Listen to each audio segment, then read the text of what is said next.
सदन से जुड़े हुए हमारे लगभग 50 सदस्य इस पूरी चर्चा में भाग ले रहे हैं। लोकतंत्र का इससे अद्भुत परिदृश्य दूसरा देखना बहुत कठिन है, क्योंकि लोकतंत्र की सबसे बड़ी ताकत है संवाद, अपने विचारों की अभिव्यक्ति। मर्यादा के दायरे में हम अपनी अभिव्यक्ति को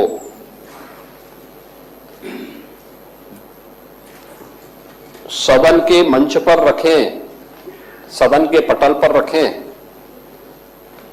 तो इससे बड़ी दूसरी बात नहीं हो सकती है। और उत्तर प्रदेश जैसे राज्य के बजट को लेकर के सत्ता पक्ष और विपक्ष से जुड़े हुए सदस्यों ने जो रुचि ली है, अपने बहुमूल्य विचार इस सदन के सामने रखे हैं, मैं इसके लिए उन सभी माननीय सदस्यों को हृदय से धन्यवाद देना चाहता हूं जिन्होंने इस पूरी चर्चा में भाग लिया।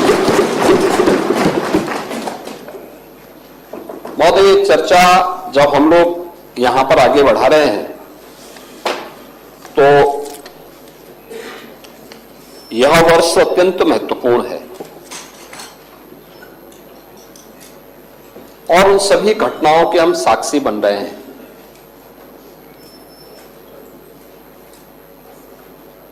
महाकुंभ प्रयागराज आज उत्तर प्रदेश ही नहीं बल्कि देश और दुनिया के हर उस व्यक्ति की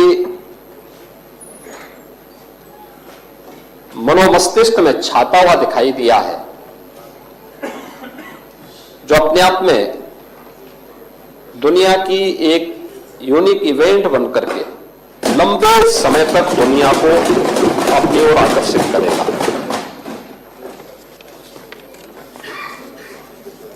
अपने मुद्दे हो सकते हैं, लोगों की अपनी भावनाएं भी हो सकती हैं और उसको हम किसी पर जबरन थोप भी नहीं सकते और ये हमारी प्रवृत्ति भी नहीं, क्योंकि जब महाकुंभ का आयोजन हो रहा था उस समय भी हम लोग इस बात का अनुभव कर रहे थे कि बहुत सारे ऐसे माननीय सदस्य थे या ऐसी पार्टियां थी, ऐसे संगठन थे जो तमाम प्रकार के अनर्गल प्रलाप इस दौरान कर रहे थे, लेकिन उन सब से इतर रह करके हम लोग इन सभी घटनाओं के मौन साक्षी बन करके अपनी जिम्मेदारियों का निर्वहन कर रहे थे। इसके सामाजिक पहलू को लेकर, राष्ट्रीय एकात्मता के पहलू को लेकर, इसके आर्थिक पहलू को लेकर के अनेक विचारकों ने, विशेषज्ञों ने अपनी राय रखी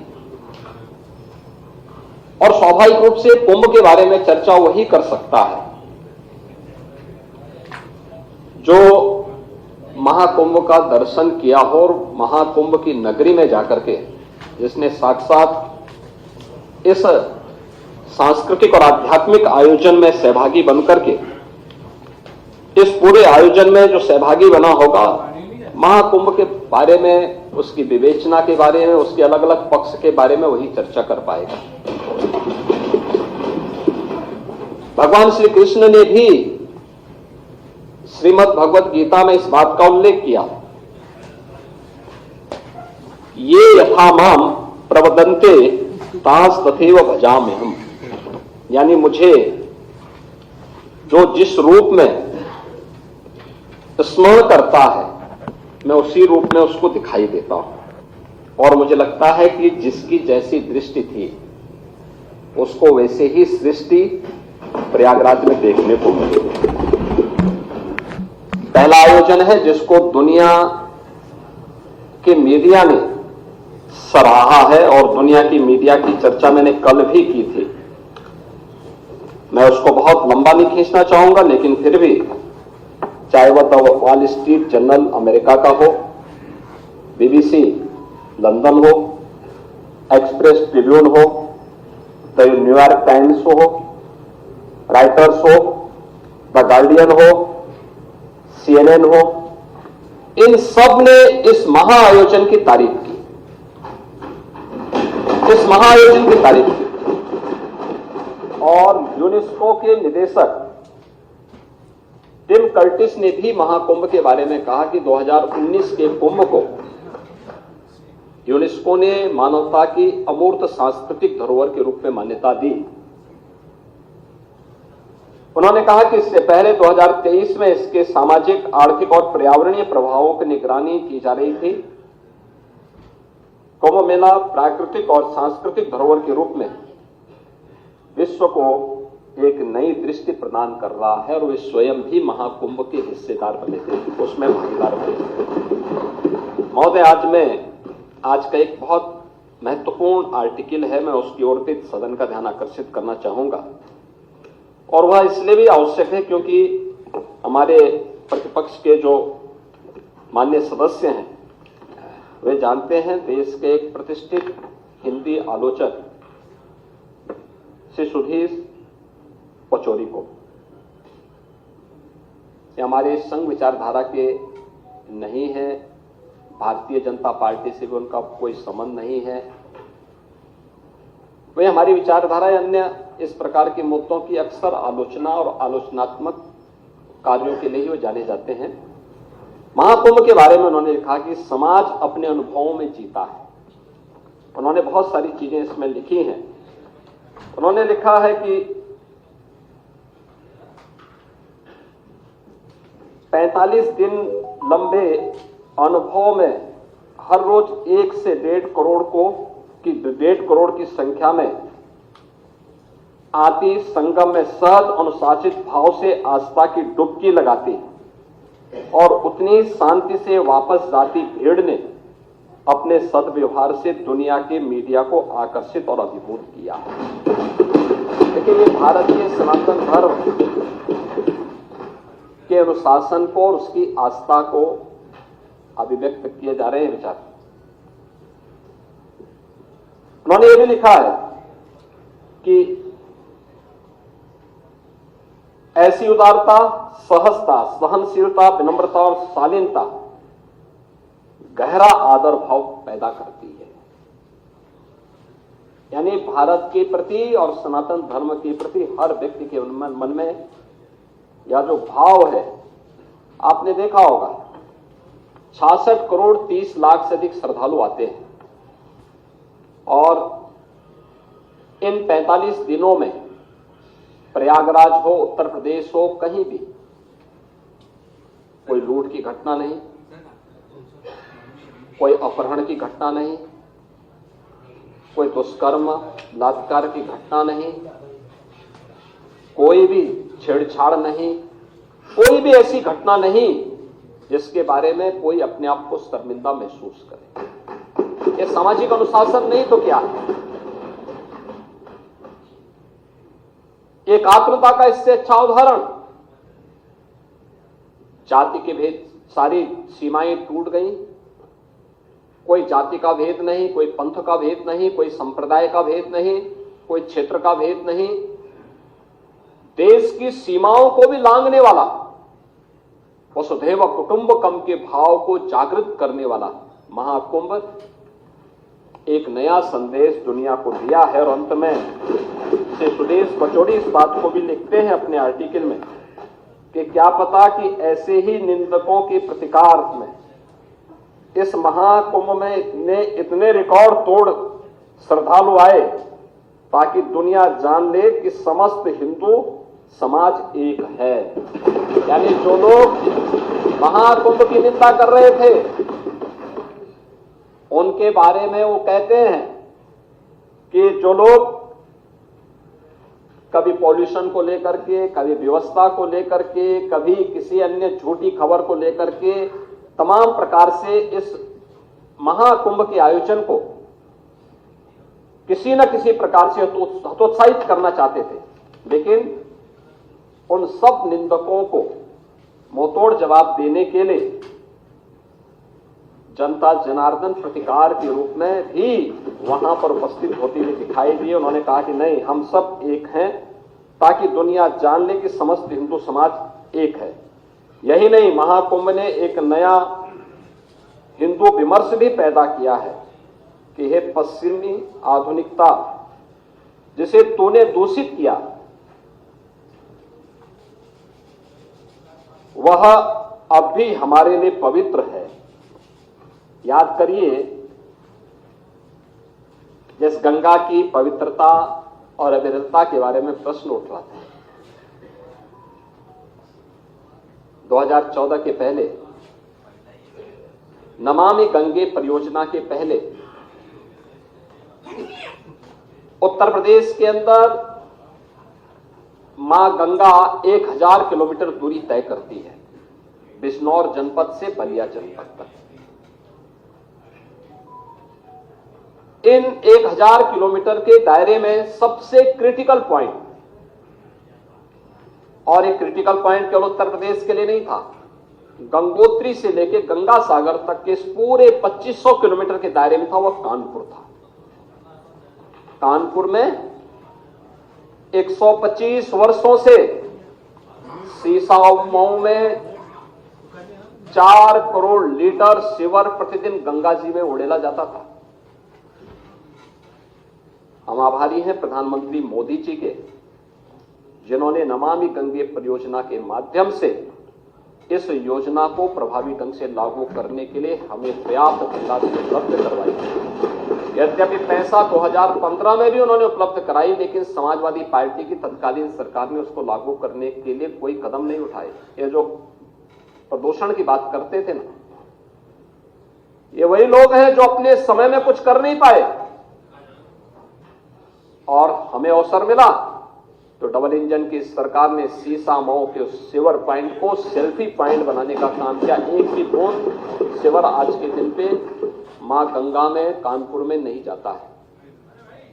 और यही बात उन्होंने कहा कि ये सीवर पॉइंट बनाने का काम किसने किया, सीवर वहां तक गिराने का काम किसने किया था? अंग्रेजों के समय प्रारंभ हुआ था। तो पश्चिम के जो विचारक आज हमें उपदेश देते हैं, अपने करतूतों को नहीं देखते। और उन्होंने कहा कि उसको जिसको एक दूषित कहते थे, भारत के सनातन धर्मावलंबियों के लिए वह मां गंगा आज भी उतनी ही पवित्र है, और इसलिए उन्होंने इन सभी चीजों की परवाह किए बगैर, क्योंकि उन्होंने कहा कि यही नहीं, महाकुंभ में एक नया हिंदू विमर्श भी पैदा किया है। ये पश्चिमी आधुनिकता जिसे तूने दूषित किया है, वह भी हमारे लिए पवित्र है, क्योंकि यही हमारी सुरसरी है, जो बहते बहते हरेक को पवित्र करती रहती है। और विज्ञान भी तो यही कहता है कि बहता हुआ जल अपने आप को पवित्र करता रहता है। हमारी नदी संस्कृति यही है। और आपने इस चीज को देखा होगा, मैंने पिछले दिनों जब मैं यहाँ पे राज्यपाल जी के भाषण में चर्चा के में भाग लेने के लिए यहां आया था, तब भी मैंने बताया था कि सेंट्रल पॉल्यूशन कंट्रोल बोर्ड के जो भी नमूने लिए जाते थे वह 200 से लेते थे, लेकिन उत्तर प्रदेश सरकार के जो pollution control board Uttar Pradesh का है, उसके अपने सैंपल कलेक्शन होते थे और लैब भी वहां मौजूद है। हमने कोई आउटसोर्स नहीं किया, बल्कि स्वयं के मैन पावर से सारे सैंपल लेते थे। और हम लोग देखते थे कि जिन क्षेत्रों में, खासतौर पर आबादी वाले उन क्षेत्रों में जहां भैंस गाय नदी से इस पार से उस पार जाते हैं, और वहां पे जब भैंस गाय नदी में नहाते हैं तो वहां पे फीकल कोलिफॉर्म की मात्रा बढ़ती है। लेकिन वही चीज आगे बढ़ती हुई जब जाती थी, संगम में जब भी नमूने लिए गए तो नमूने बीओडी के, डीओ के या फीकल कोलिफॉर्म के हमेशा वह शुद्धता के सभी मानकों को पूरा करते हुए दिखाई दिए हैं और हर सैंपल को जनवरी से लेकर के फरवरी तक हर सैंपल वहां पे पास हुआ है। ये चीजें क्या दिखाती हैं कि हमारी मां गंगा या हमारी नदी संस्कृति हमेशा अपनी शुद्धता का ध्यान भी स्वयं रखती है, क्योंकि वही तो हमारी जीविका का आधार भी है और हमारे जीवन का आधार भी है।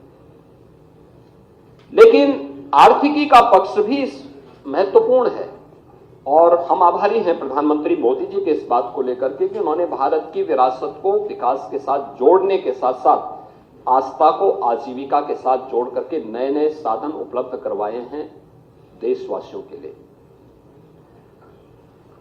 2019 के पहले प्रयाग आपके काशी में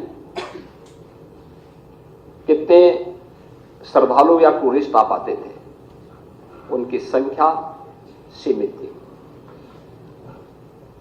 और काशी विश्वनाथ धाम बनने के बाद आज पूरी काशी नए कलेवर और काया के साथ दुनिया को अपनी ओर आकर्षित कर रही है। 13 जनवरी से लेकर के 27-28 फरवरी तक इन 45-50 दिनों तक पूरी काशी पूरी तरह पैक थी। 5 लाख से लेकर के 25 लाख श्रद्धालु प्रतिदिन वहां पे दर्शन करता था, मां गंगा में स्नान भी करता था और काशी के इस वैभव को भी देखता था, इस कलेवर और कायाकल्प को भी देख करके अभिभूत होता था और काशी के साथ साथ प्रदेश और देश के विकास में भी अपना योगदान करता था। लेकिन काशी के लोगों का धैर्य उस दौरान वास्तव में उससे भी ज्यादा अभिनंदन का पात्र है, जिन्होंने 1.5 महीने लगभग 150 दिन तक उनके आने जाने के साधन बंद रहे, लेकिन धैर्य के साथ आतिथ्य सत्कार का एक नया उदाहरण प्रस्तुत किया। ये हमारा काशी है, सबको गले लगाना जानता है। अयोध्या धाम यही दृश्य था। 5 लाख से लेके 15 लाख श्रद्धालु प्रतिदिन अयोध्या धाम में देखने को मिला। उन्होंने सुविधाओं की परवाह नहीं की और वहां के नागरिकों ने भी, वहां के संतों ने भी अपनी सुविधा की परवाह नहीं की। श्रद्धालुओं को सुविधा मिलनी चाहिए, उनके आतिथ्य सत्कार के लिए वे हर समय खड़े रहते थे।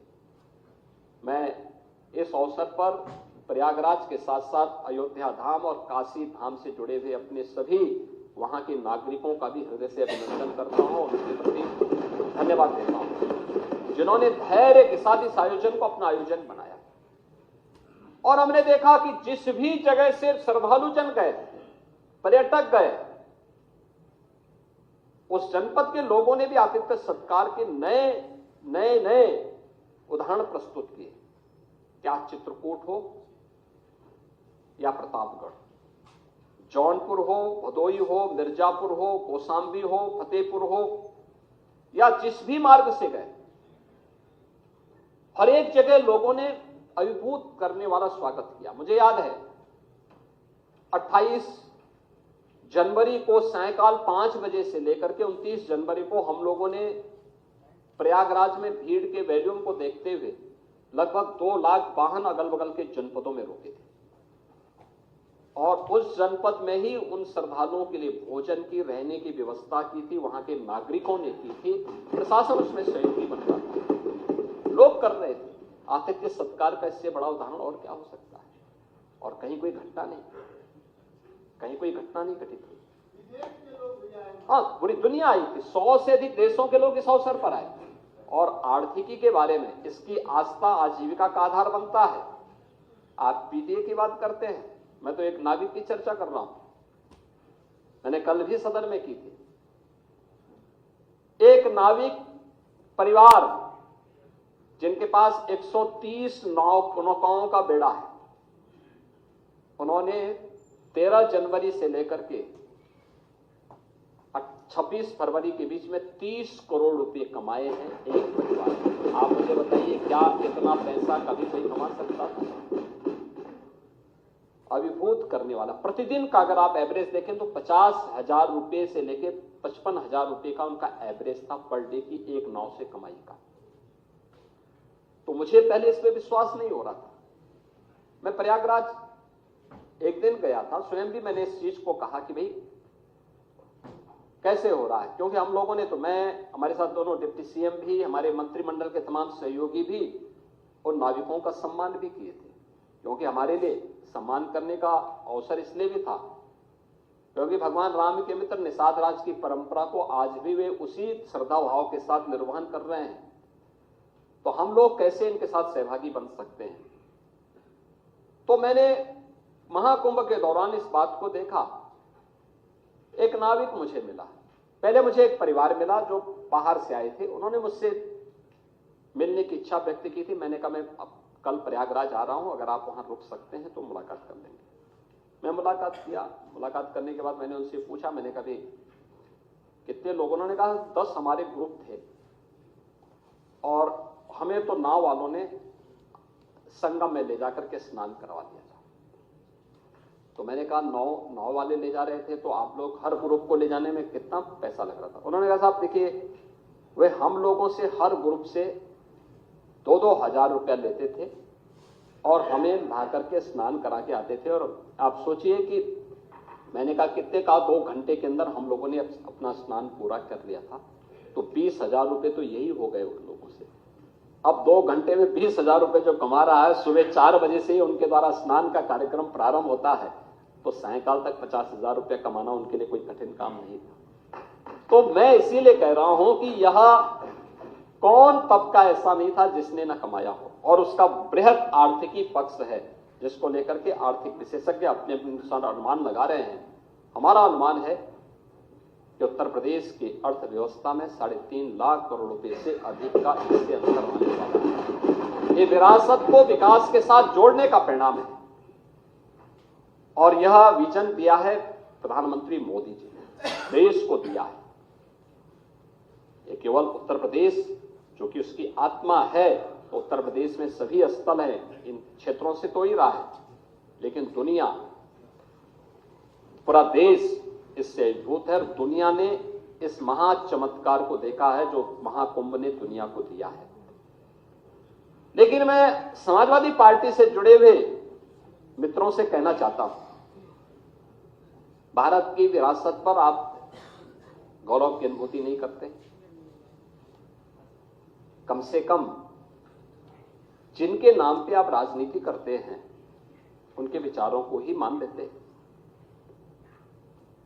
डॉक्टर राम मनोहर लोहिया ने इस बात को कहा था कि भारत की एकात्मता के 3 आधार हैं,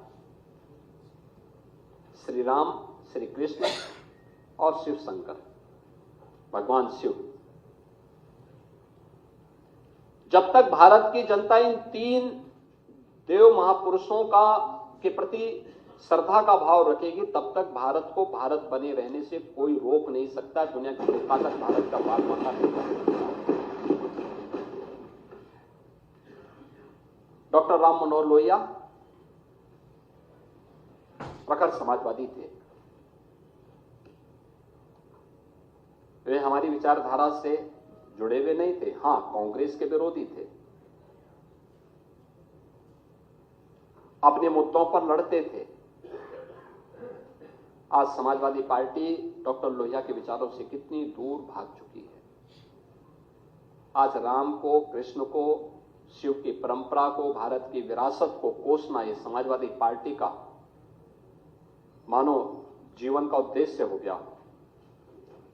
और दुर्भाग्य है कि इन्होंने आदर्श किसको माना है? यानी औरंगजेब को।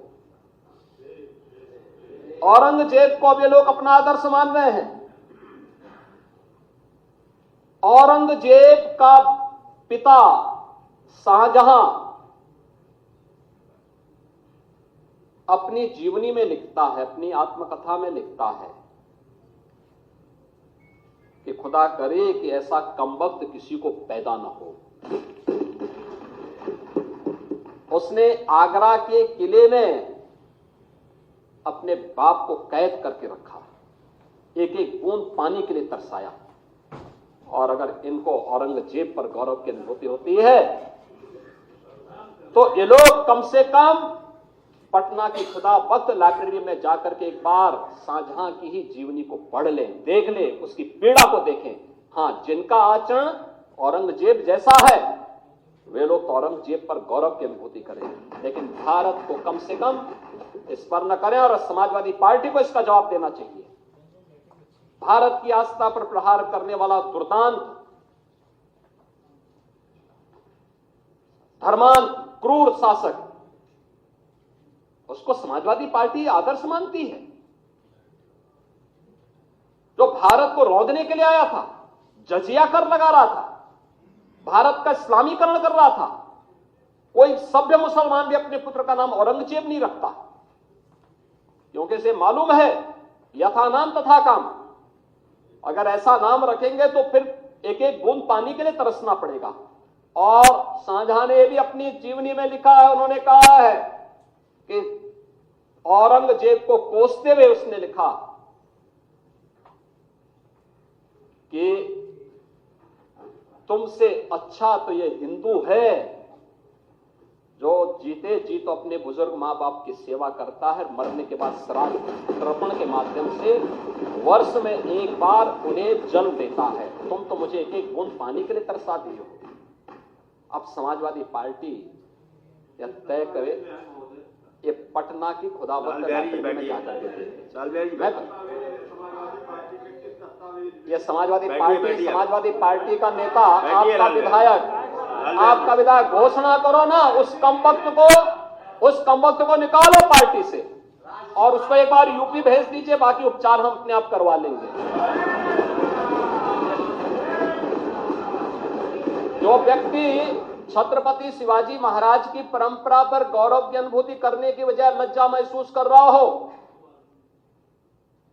और औरंगजेब को अपना नायक मान रहा हो, क्या उसको भारत के अंदर रहने का अधिकार होना चाहिए क्या? और समाजवादी पार्टी को इसका जवाब देना चाहिए। एक तरफ आप कुंभ को कोसते रहे और दूसरी तरफ औरंगजेब जैसे दुष्ट और क्रूर,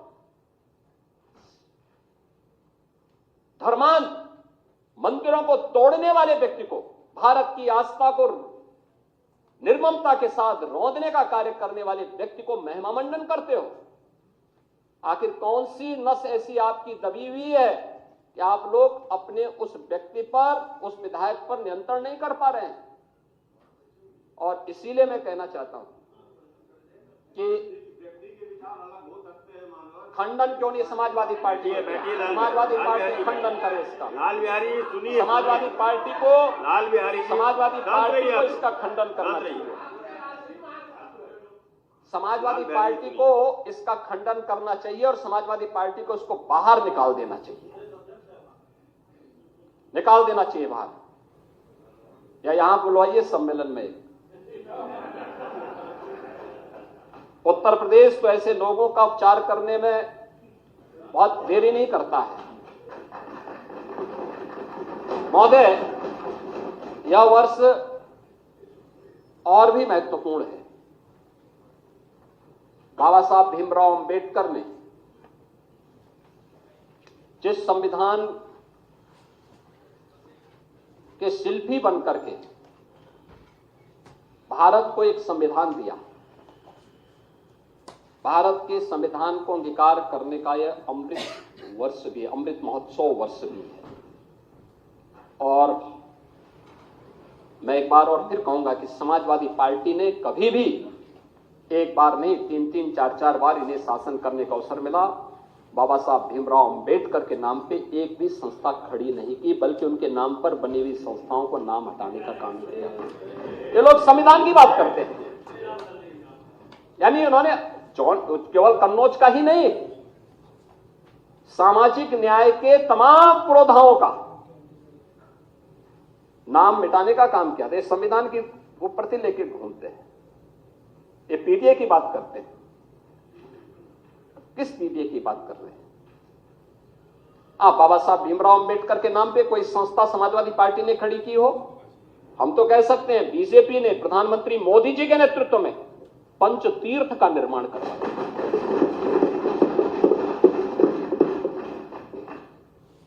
लखनऊ में डबल इंजन की भाजपा की सरकार बाबा साहब भीमराव अंबेडकर का अंतर्राष्ट्रीय स्मारक और सांस्कृतिक केंद्र का निर्माण कर रही है। हम दलित बच्चों को वहां से स्कॉलरशिप की सुविधा भी देने जा रहे हैं। अंबेडकर महासभा अभियान को लेकर के आगे बढ़ रही है।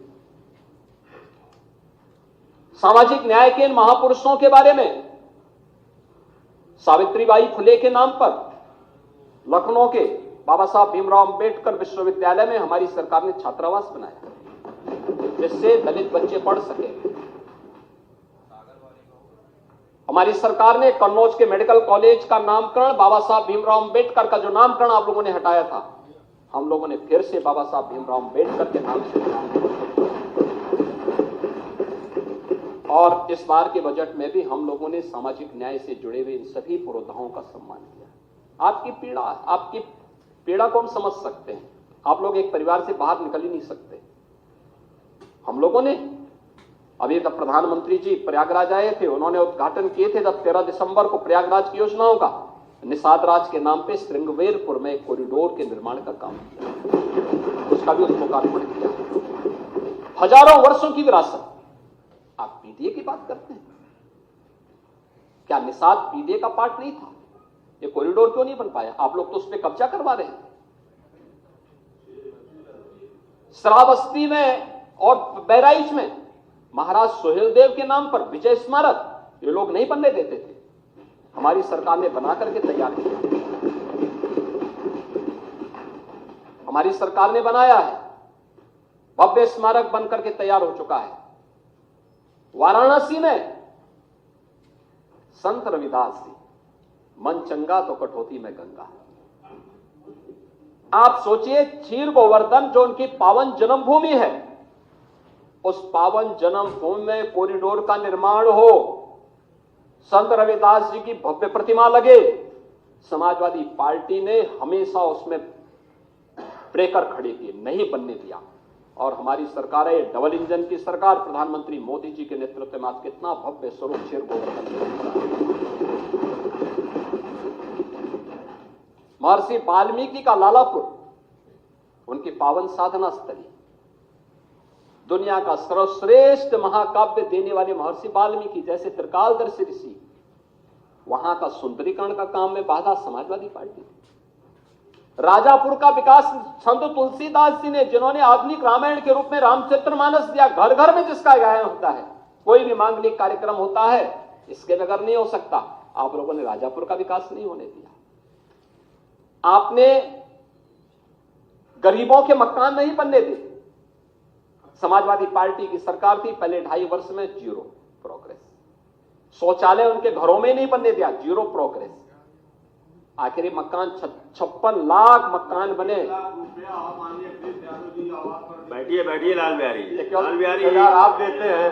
लाल बिहारी जी ये अच्छी परंपरा नहीं है। लाल बिहारी जी ये अच्छी परंपरा नहीं है। ये टोका टोकी की बात अच्छी नहीं है। लाल ये आपने लाल बिहारी जी, आपने जो पैसा दिया वो केवल समाजवादी पार्टी के कैडर को दिया था, अपने कार्यकर्ता को दिया था, किसी दलित को नहीं दिया था, किसी वंचित को नहीं दिया था, किसी गरीब को नहीं दिया था, किसी किसान को नहीं दिया था। मैं कर रहा हूं ना, हम तो कर ही देंगे, हमारा श्वेत पत्र तैयार है। बैठिए। लेकिन हम जानते हैं कि आपके कारनामे ऐसे हैं, कि आप लोगों को आना ही नहीं है, तो काहे आप लोगों को हाईलाइट कर रहे हैं।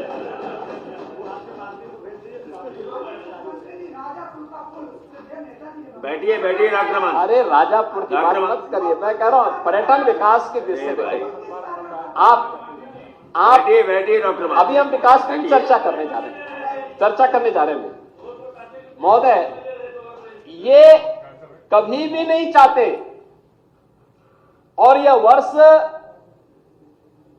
जब हम लोग भारत के संविधान को स्वीकार कर लागू करने का अमृत महोत्सव वर्ष मना रहे, 75 वर्ष पूरे होने के उपलक्ष्य में इस आयोजन को कर रहे हैं, तो बाबा साहब भीमराव अंबेडकर के प्रति कृतज्ञता ज्ञापित करने का वर्ष भी है और प्रधानमंत्री मोदी जी के प्रति आभार व्यक्त करने का, जिन्होंने 26 नवंबर की तिथि को संविधान दिवस के रूप में देशवासियों को दिया।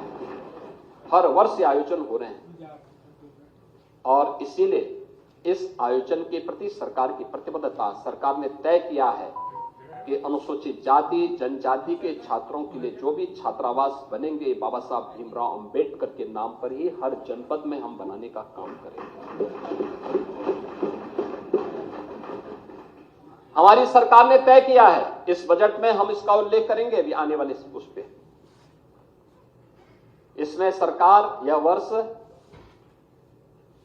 लोक माता अहिल्याबाई होलकर जी की 300वीं जयंती वर्ष भी है।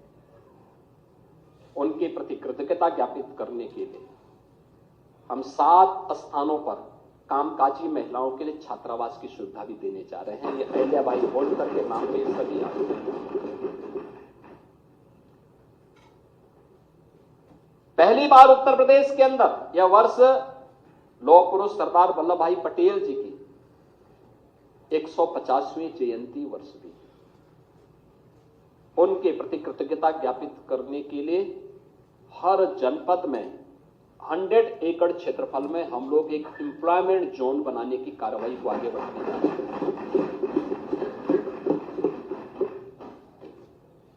ऐसी अनेक योजनाओं को लेकर आए हैं। भगवान बिरसा मुंडा की 150वीं जयंती है। भगवान बिरसा मुंडा महान स्वतंत्रता संग्राम सेनानी भी थे। जनजातीय समाज को एक नई दिशा दी थी उन्होंने। विदेशी ताकतों के खिलाफ लड़े थे। उनके प्रति कृतज्ञता ज्ञापित करने के लिए हम लोगों ने उनके नाम पर इमलिया कोडर बलरामपुर में पहले से ही एक म्यूजियम बनाया है, जनजातीय म्यूजियम, और ऐसे मिर्जापुर और सोनभद्र में भी इस प्रकार के म्यूजियम के निर्माण के कार्यक्रम को हमारी सरकार आगे बढ़ाने जा रही है। सरकार का कार्यक्रम अपने विरासत को आगे बढ़ा करके एक सर्वसमावेशी, सर्वस्पर्शी और लोक मंगल की कामना के बजट को लेकर के आगे आना था और सरकार ने इन सभी महापुरुषों के प्रति कृतज्ञता ज्ञापित करते हुए अटल जी की स्मृति को, यह वर्ष अटल जी की जन्म शताब्दी वर्ष भी है, हमने शहरी हर नगर निकाय में एक एक डिजिटल लाइब्रेरी बनाई है जो सदैव अटल जी को समर्पित है। उसको बनाने के कार्यक्रम को हमने जोड़ा है, बजट में इसके लिए प्रावधान किया पैसे के। महोदय, यह हमारा सौभाग्य है कि हमारी सरकार ने 9वां बजट प्रस्तुत किया है। 9 बजट में हर बजट की अपनी एक थीम थी और थीम पहला बजट अन्नदाता किसान को समर्पित था। जब 2017 में हम लोग आए थे, किसान की कर्ज माफी से लेकर के अनेक योजनाएं उनके लिए घोषित की थी और आज मैं कह सकता हूं, जब मैं कुछ आंकड़े दूंगा तो आप देखेंगे कि कितना गुना अधिक पैसा किसान को आज प्राप्त हो रहा है। हमने दूसरा बजट प्रस्तुत किया था। याद रखना, 17 के पहले प्रदेश का अन्नदाता किसान आत्महत्या करता था। आज अन्नदाता किसान खुशहाल है, उसके बारे में हम आगे बताएंगे भी। दूसरा बजट हमने प्रदेश के इंफ्रास्ट्रक्चर और औद्योगिक विकास को समर्पित किया था, जो किसी भी विकसित राज्य के या विकसित देश की एक आधारशिला बनती है और ये नए रोजगार का सृजन भी करता है। हमने इसको समर्पित किया था। तीसरा बजट प्रदेश की मातृशक्ति को समर्पित किया था। महिला सशक्तिकरण को लेकर मिशन शक्ति के कार्यक्रम को भी सरकार ने इस वर्ष लॉन्च किया था। चौथा बजट युवा शक्ति को समर्पित किया था और इसमें स्वामी विवेकानंद स्कीम के अंतर्गत 2 करोड़ युवाओं के लिए टैबलेट और स्मार्टफोन वितरण के कार्यक्रम को हम लोगों ने आगे बढ़ाया था और प्रदेश में अनेक रोजगार के अवसर सृजित करने के नए नए कार्यक्रमों को हमने आगे बढ़ाया था। 21-22 का बजट स्वावलंबन से सशक्तिकरण की थीम पर 22-23 का अंत्योदय से आत्मनिर्भरता के लेकर के, 23-24 का त्वरित समावेशी और समग्र विकास को समर्पित था, 24-25 का अयोध्या में प्रभु श्री रामलला के प्रकटीकरण, 500 वर्षों के बाद पुनः रामलला का विराजमान होना, राम राज्य की अवधारणा को लेकर के कि लोक मंगल की कामना के साथ यह बजट हमने प्रस्तुत किया था। और 25-26 का बजट सर्वे संतु निरामया, इस भाव के साथ वंचित को वरीयता, इस भाव के साथ यह बजट प्रस्तुत किया गया। और महोदय, मुझे बताते हुए प्रसन्नता है कि वंचित को वरीयता, आपने देखा होगा कि सरकार ने जो कदम बढ़ाए, केंद्र में 10 वर्ष में 25 करोड़ लोग गरीबी रेखा से उभरे और प्रदेश में पिछले 8 वर्ष में किए गए प्रयास हैं 6 करोड़ लोगों को गरीबी रेखा से ऊपर उठने में मदद मिली है। बजट में हम लोगों ने अंत्योदय से एक उन्नत अर्थव्यवस्था के रूप में, ईज ऑफ लिविंग से ईज ऑफ डूइंग बिजनेस तक, कृषि से लेकर के गरीब कल्याण तक, आस्था से आजीविका तक, शिक्षा से स्वावलंबन तक, संस्कृति से समृद्धि तक और महिला सशक्तिकरण के संकल्प को हम लोगों ने सम्मिलित करते हुए एक विकसित उत्तर प्रदेश की आधारशिला इसके माध्यम से हम लोग रखेंगे। यह हम लोगों ने इस बजट में इस थीम के साथ काम करना प्रारंभ किया है और इस आधार पर लगभग इस बार का जो हमारा बजट है, जो यहाँ पे माननीय सदस्यों ने अपने भाषण में यहाँ पे कहा होगा कि 8,08,736 करोड़ रुपए की का यह बजट हम लोगों ने उत्तर प्रदेश की जनता जनार्दन को समर्पित किया है। इसमें अगर आप देखेंगे 16-17 की तुलना में यह लगभग 2.5 गुना बढ़ा है और 24-25 की तुलना में लगभग 10% अधिक है।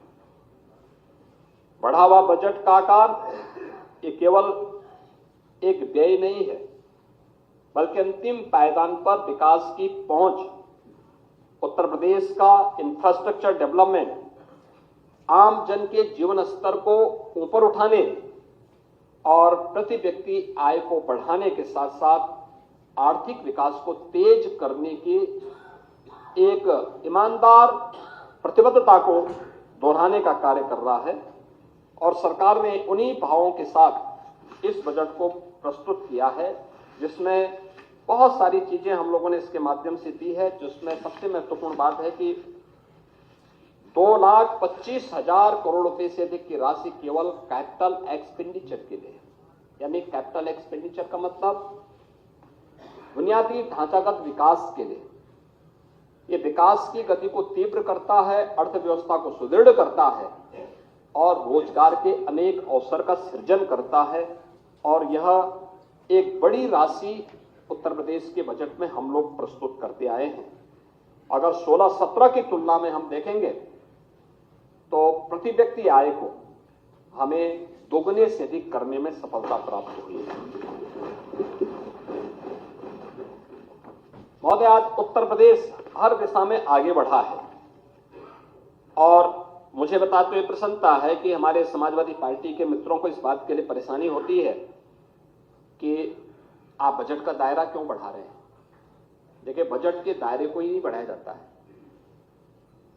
बल्कि अपने घाटे को भी नियंत्रित किया जाता है। और राजकोषीय अनुशासन का, वित्तीय अनुशासन का सबसे अच्छा उदाहरण माना जाता है, जिसके लिए रिजर्व बैंक ने भी एक लिमिट तय की हुई है कि आप इससे ज्यादा जो आपका कुल जीएसडीपी होगा उससे आप कितना पैसा उधार लोन दे सकते हैं, वो लिमिट तय है। और सरकार का जो यह जीएसडीपी का जो हमारा राजकोषीय घाटा है, ये 3% से कम है, 3% यानी 2.97% है, जिसको हम कांस्टेंट रूप से आगे बढ़ा रहे हैं, जबकि हम बजट का दायरा बढ़ा रहे हैं।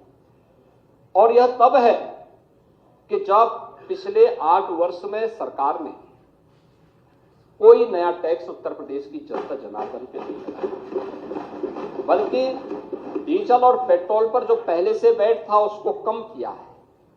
बिना टैक्स बढ़ाए बजट का दायरा बढ़ा देना, बिना टैक्स लगाए इंफ्रास्ट्रक्चर के नए युग में प्रदेशवासियों को पहुंचा देना, यह अपने आप में सरकार की प्रतिबद्धता को दिखाता है, पॉलिटिकल विल पावर को दिखाता है।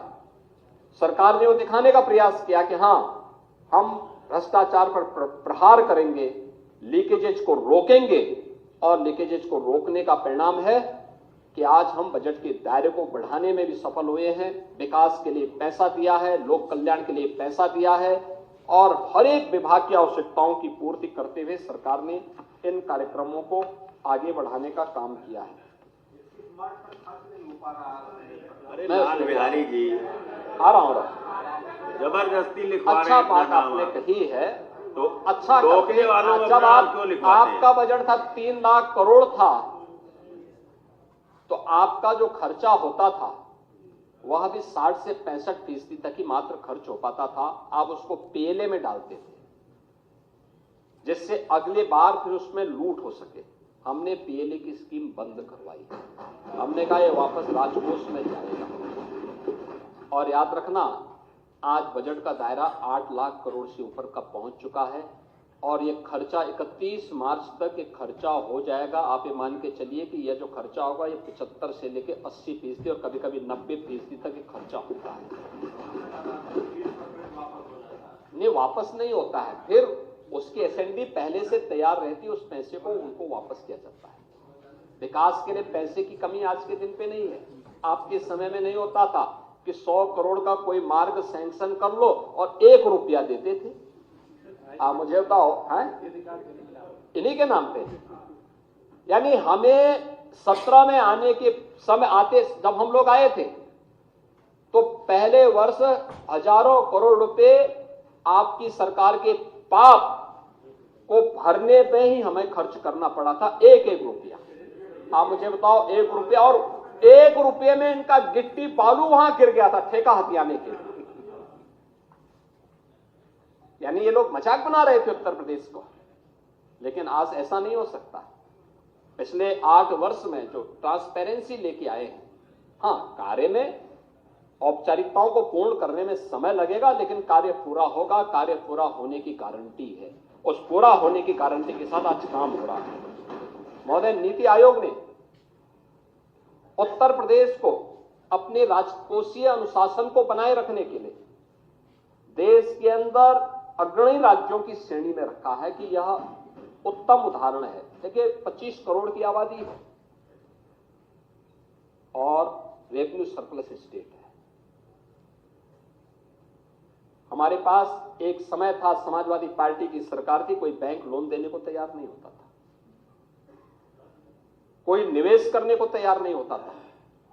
आज हम कोई प्रोजेक्ट तैयार करते हैं, एक लाइन लगती है बैंकों की, साहब बताइए हम पैसा देना चाहते हैं, हम पैसा देना चाहते हैं। परसेप्शन।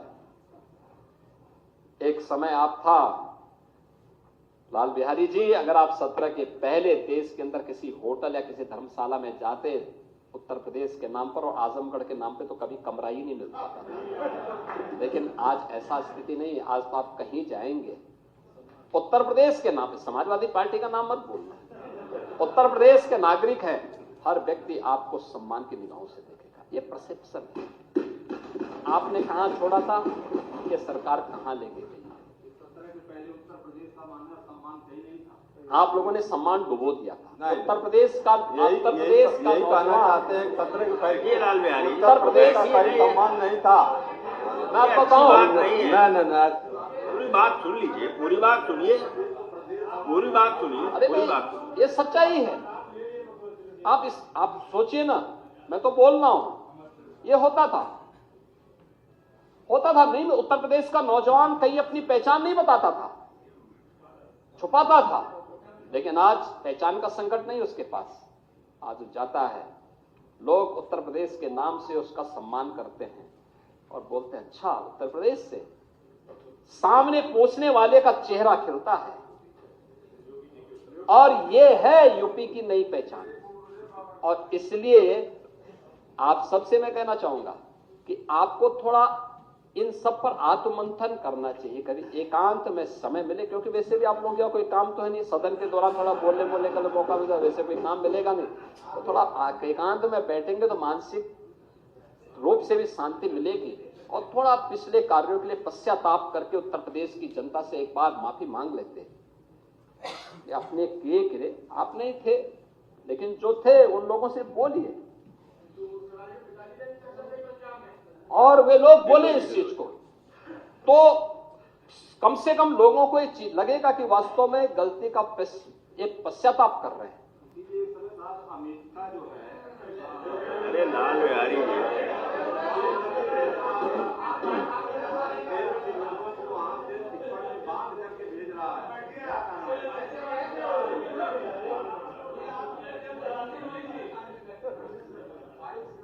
सभापति जी,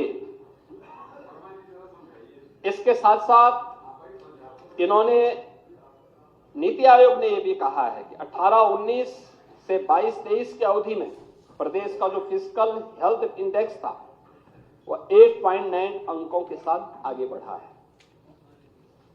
और प्रदेश में 18 से 23 की अवधि में जो हमारा कैपिटल एक्सपेंडिचर है वह भी 14.8% से 19.3% के मध्य रहा है, यानी एक बहुत बेहतर स्थिति में उत्तर प्रदेश तेजी के साथ आगे बढ़ा है। रिजर्व बैंक ऑफ इंडिया ने भी इस बारे में कहा है, जो उनकी 24-25 की रिपोर्ट आई है उसमें उन्होंने कहा है कि देश के सभी राज्यों की स्वयं के कर की प्राप्ति में उत्तर प्रदेश का अंश 22-23, 23-24 और 24-25 में जो 9.9%, 10.5% और 11.6% रहा है, यानी जो बेहतरीन लगातार बढ़ोतरी की जरूरत है। उन्होंने ये भी कहा है कि उक्त वर्षों में सभी राज्यों में राजस्व प्राप्ति के सापेक्ष ब्याज पर व्यय, यानी जो सरकारों ने कर्ज लिया होता है उस कर्ज पर सरकार जो व्यय कर रही है वह अन्य राज्यों में है 12.6%, 12.3% और 12.1%, जबकि यूपी का है 10.3%, 9.4%, 8.9%, यानी हम लगातार नीचे जा रहे हैं क्योंकि हम कर्जा कम ले रहे हैं, हमारे पास रेवेन्यू है, हम अपने पैसे का उपयोग बेहतर तरीके से यूपी के विकास के लिए कर रहे हैं। ये कुछ आंकड़े हैं जो आप लोगों की आंखों को खोलने वाला होना चाहिए और इसके साथ ही जो उत्तर प्रदेश की जीएसडीपी है, आपके समय में, मैं आपके समय की बात नहीं कर रहा हूं, 1950 से लेकर के 2017 तक ये पहुंच पाई थी मात्र 12.75 लाख करोड़ तक, 12.75 लाख करोड़, और 17 से लेकर के 25 के बीच में, 24 के बीच में, ये केवल 24-25 का हम आंकड़े दे रहे हैं, इस 31 मार्च तक के भी आंकड़े हम उसके साथ जोड़ लें तो 25 तक ही हम मान लेते हैं। ये जो आंकड़े हैं ये बताते हैं कि सरकार के प्रयास किस दिशा में आगे बढ़े हैं। अगर वही प्रयास आपने किए होते तो उत्तर प्रदेश देश का अग्रणी अर्थव्यवस्था होती। जो 12.75 करोड़ पिछले 70 वर्षों में था, मात्र 8 वर्ष में सरकार उसको 27.51 करोड़ तक पहुंचाई और हम लोग इस बात को मानते हैं कि 25 इस वित्तीय वर्ष, यानी जो 25 से हमारा 1 अप्रैल से 25-26 का वित्तीय वर्ष प्रारंभ होगा, इसके अंत में हम इसको लगभग 32 लाख करोड़ तक पहुंचाने के लक्ष्य के साथ काम कर रहे हैं। विदेशी कर्ज यहां नहीं हो रहा, आपके आंकड़े पता नहीं कहां के आंकड़े हैं। लाल बिहारी जी बढ़ा है पर आप कुछ न कुछ जब से देश स्वतंत्र हुआ यूपी का 55 लाख करोड़ रुपया था और जब से भारतीय जनता पार्टी की सरकार आई 14 से 9 साल में 147 लाख करोड़ रुपया विदेशी कर्ज बढ़ गया। भारत के विकास को देखिए, सुनने का अभ्यास डालिए, सत्य सुनने का अभ्यास डालिए। लाल बिहारी जी, सत्य सुनिए, सत्य कड़वा होता है। अगर आपने यहाँ पे दयालु हमारे दयाशंकर मिश्रा दयालु जी के भाषण को थोड़ा सुना होता है। उन्होंने बहुत अच्छा भाषण दिया, लेकिन बहुत संक्षेप में दिया। उन्होंने एक बात कही, जो ब्रिटेन हम पर शासन किया था 200 सालों तक, भारत ने अपनी आजादी के अमृत महोत्सव वर्ष में उस ब्रिटेन को पछाड़ करके जो दुनिया की 5वीं बड़ी अर्थव्यवस्था बना, ये प्रधानमंत्री मोदी जी के नेतृत्व में बना है। भारत की अर्थव्यवस्था का दायरा बढ़ेगा तो यहां पर पूंजीगत निवेश के लिए और वेलफेयर की स्कीम के लिए कर्ज का दायरा भी उसमें बढ़ेगा। लेकिन यह सरकार के उसमें है, और आपने इसकी चर्चा तो की, आपने यूएस की चर्चा नहीं की, इंग्लैंड की चर्चा नहीं की, जिस इंग्लैंड में आपके नेता निवेश करते हैं अपना, आप थोड़ा वहां की भी चर्चा कर लो ना। आप जापान की चर्चा करिए, इनके पास कितना इन लोगों ने कर्जा लिया है। अगर उनके सामने आप भारत का देखेंगे तो ये बहुत कम है, बहुत कम है। और भारत का जो भी है वो अपने नियंत्रण में है। और भारत को आज जिस दिशा में प्रधानमंत्री मोदी जी लेके गए हैं, 27 में भारत दुनिया की तीसरी बड़ी अर्थव्यवस्था भी बनेगा। इसके लिए जो रिफॉर्म, परफॉर्म और ट्रांसफॉर्म की नई संस्कृति को प्रधानमंत्री मोदी जी ने दिया है, ये उसी का परिणाम है। आप लोगों की समझ और बुद्धि से थोड़ा ऊपर का विषय है, आप लोगों को थोड़ा उसके बारे में सोचना चाहिए। लेकिन मैं इस बात को कह सकता हूं कि 2023-24 में अगर आप देखेंगे, देश की जीडीपी 9.6% की दर से बढ़ा है और उत्तर प्रदेश की 11.6% की दर से आगे बढ़ा है। यानी जो कदम हमने प्रधानमंत्री मोदी जी के मार्गदर्शन में उत्तर प्रदेश के अंदर उठाए हैं, इसके परिणाम बेहतरीन तरीके से हुए हैं। डिजिटल मैकेनिज्म जो यूपी के अंदर लागू हुआ है, उसका परिणाम शासन की कार्य पद्धति में एक ट्रांसपेरेंसी के रूप में भी सामने देखने को मिला है। और आज मुझे बता, जो मैंने कहा ना कि उत्तर प्रदेश ने कोई नया टैक्स नहीं लगाया। आपने महाकुंभ के दौरान, आप लोगों को खैर फुर्सत कहां ये सब सुनने की, जो बाहर के लोग आते थे वो उत्तर प्रदेश के अंदर डीजल या पेट्रोल लेते थे तो उनके राज्य की तुलना में ये सस्ता होता था। तमिलनाडु की तुलना में, कर्नाटक की तुलना में या पंजाब की तुलना में सस्ता होता था। तो वे लोग आकर के यहां कहते, साहब देखिए यूपी में तो डीजल पेट्रोल भी सस्ता है। यानी आप लोग वहां जनता का शोषण वहां भी आपके मित्रगण कर रहे हैं। तो हम लोगों ने यहां भी डीजल पेट्रोल की दर देश में सबसे कम है, और उस सबके बावजूद भी उत्तर प्रदेश तेजी के साथ आगे बढ़ रहा है। डिजिटल लेन देन, जो मैंने कहा ना, एक शासन की कार्य पद्धति में ट्रांसपेरेंसी को लाता है, और इसका एक बेहतरीन उदाहरण बनकर के उत्तर प्रदेश उभरा है। 2017-18 में केवल 122.84 करोड़ का डिजिटल ट्रांजैक्शन हुआ था, और अगर 24-25 के दौरान हम इसको देखेंगे तो यह है 1024.41 करोड़ का डिजिटल ट्रांजैक्शन, कई गुना बढ़ा है। और यूपी में डिजिटल लेन देन अपनाने में पूरे देश में नंबर 1 पर है, और इसमें से आधे से अधिक तो केवल यूपीआई के माध्यम से ही हुए हैं। इसके लिए बैंक की शाखाएं खोली गई, 20,416 बैंक की शाखाएं हैं, 4,932 बैंक मित्र हैं, 18,000 से अधिक 18,747 एटीएम है, 4,40,000 से अधिक बैंकिंग केंद्र हैं जो वहां पर लोगों को सुविधाएं उपलब्ध करवा रहे हैं।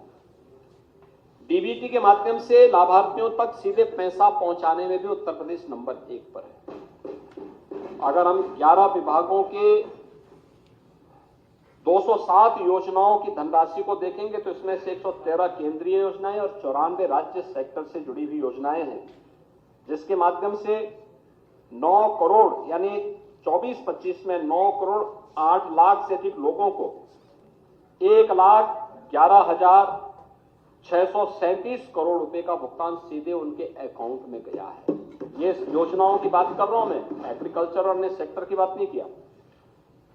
इस दौरान उत्तर प्रदेश ने एफडीआई को भी, ये फॉरेन डायरेक्ट इन्वेस्टमेंट को भी यहां आमंत्रित करने में सफलता प्राप्त की है, और जिसमें अप्रैल 2000 से लेकर के 2017 तक कुल 3,303 करोड़ रुपए का एफडीआई यूपी के अंदर आया था, और 17 से 24 के बीच में यह आया है 14,008 करोड़ रुपए से अधिक का, यानी आपसे कई गुना। जो आप 17 वर्ष में नहीं कर पाए वह काम उससे कई गुना यहाँ पे इन्वेस्टमेंट उत्तर प्रदेश इन 8 वर्ष में लाने में सफल हुआ है। बैंकिंग तंत्र की जो मैं बात कर रहा था, अर्थव्यवस्था को एक नई गति देता है, उसकी रीढ़ के रूप में काम करता है। निवेश और ऋण देने में इसकी एक बड़ी भूमिका होती है, उसमें एक स्पीड देता है। और उत्तर प्रदेश के बैंक में 16-17 तक पैसा जमा होता था मात्र 12,75,000 करोड़ का,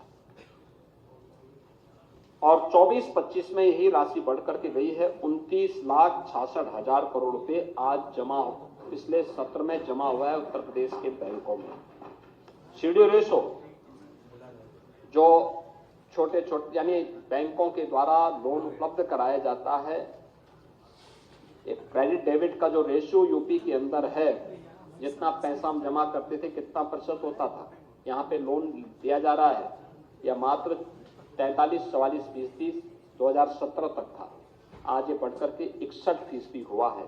ये दिखाता है कि उत्तर प्रदेश एक अच्छी दिशा में आगे बढ़ा है, कदम आगे बढ़ाए हैं सरकार ने, और सरकार की सभी चीजें दिखती हैं।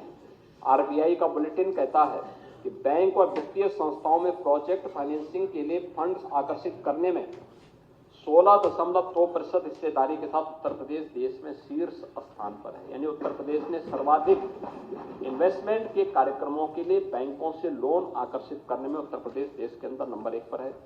प्रधानमंत्री जनधन योजना में उत्तर प्रदेश देश में नंबर 1 पर, प्रधानमंत्री सुरक्षा बीमा योजना में उत्तर प्रदेश नंबर 1 पर, अटल पेंशन योजना में देश में नंबर 1 पर, प्रधानमंत्री जीवन ज्योति बीमा योजना में उत्तर प्रदेश द्वितीय नंबर पर, पीएम स्वनिधि योजना में सर्वाधिक स्ट्रीट वेंडर को लोन दिलाने में उत्तर प्रदेश नंबर 1 पर, और आयकर रिटर्न भरने वालों की संख्या भी प्रदेश के अंदर बढ़ी है। आज के दिन पर पूरे देश के अंदर 7,40,00,000 लोग आयकर रिटर्न भरते हैं, और उत्तर प्रदेश में 71,65,000 लोग आज के दिन पर इनकम टैक्स उपलब्ध करते हैं, अपना आईटीआर जमा करते हैं। ऐसे ही प्रदेश के अंदर अन्य सेक्टर में भी काफी वृद्धि हुई है। और आपने रोजगार की बात की, तो मैं आपको बताना चाहूंगा कि समाजवादी पार्टी के समय में प्रदेश का जो बेरोजगारी दर थी वह 17% थी, आज वह 3% है।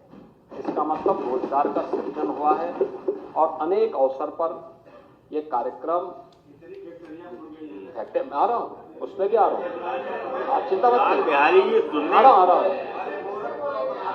चलो मैं दोनों जगह का साहस रखिए, मैं दोनों जगह सुनने का साहस रखिए। देखिए, आपका एक उदाहरण मैं और बताता हूं।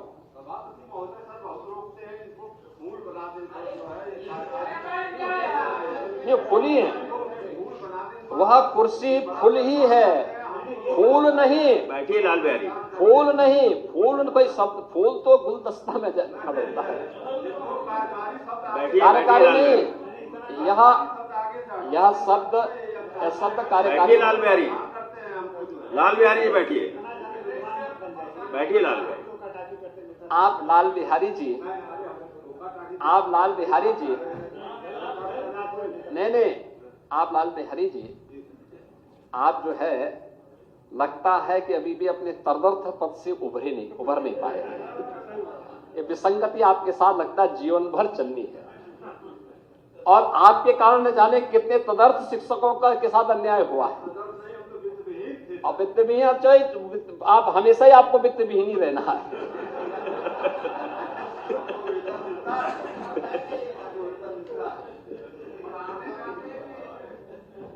लेकिन बेरोजगारी की दर आपके समय में क्या थी, क्यों थी बेरोजगारी? यूपी जैसे पोटेंशियल स्टेट में, जिस राज्य में अनंत संभावनाएं थी, देश की सबसे अच्छी कृषि भूमि हमारे पास, सबसे अधिक एमएसएमई हमारे पास, सबसे अच्छा जल संसाधन हमारे पास, सबसे अधिक रेल नेटवर्क हमारे पास और सबसे बड़ी आबादी हमारे पास और सबसे अच्छी यूथ पावर हमारे पास थी। उस प्रदेश को आप कहां पहुंचाती? कृषि आत्महत्या किसान करता था, युवा पलायन करता था, कानून व्यवस्था की बदहाल स्थिति, और बदहाल स्थिति किस कदर थी, हर दूसरे तीसरे दिन दंगे होते थे। तो यहां पे कोई निवेश करके अपनी सुरक्षा को, अपनी पूंजी व्यक्ति सुरक्षित है, तो पूंजी कैसे सुरक्षित होती? कैसे कोई निवेश करता है? नहीं कोई आता, और कोई नहीं आता था। और इसीलिए आपके समय में क्या क्या गुल खिलाए जाते थे। कारनामे देखो ना, आप लोग तो अपने कारनामों से परेशान हैं कि समाजवादी पार्टी की सरकार में बेरोजगारी भत्ते को देने के लिए 20 करोड़ रुपया बेरोजगारी भत्ता बांटने के लिए 15 करोड़ रुपए समारोह में खर्च कर डाले। ये इनके कारनामे थे।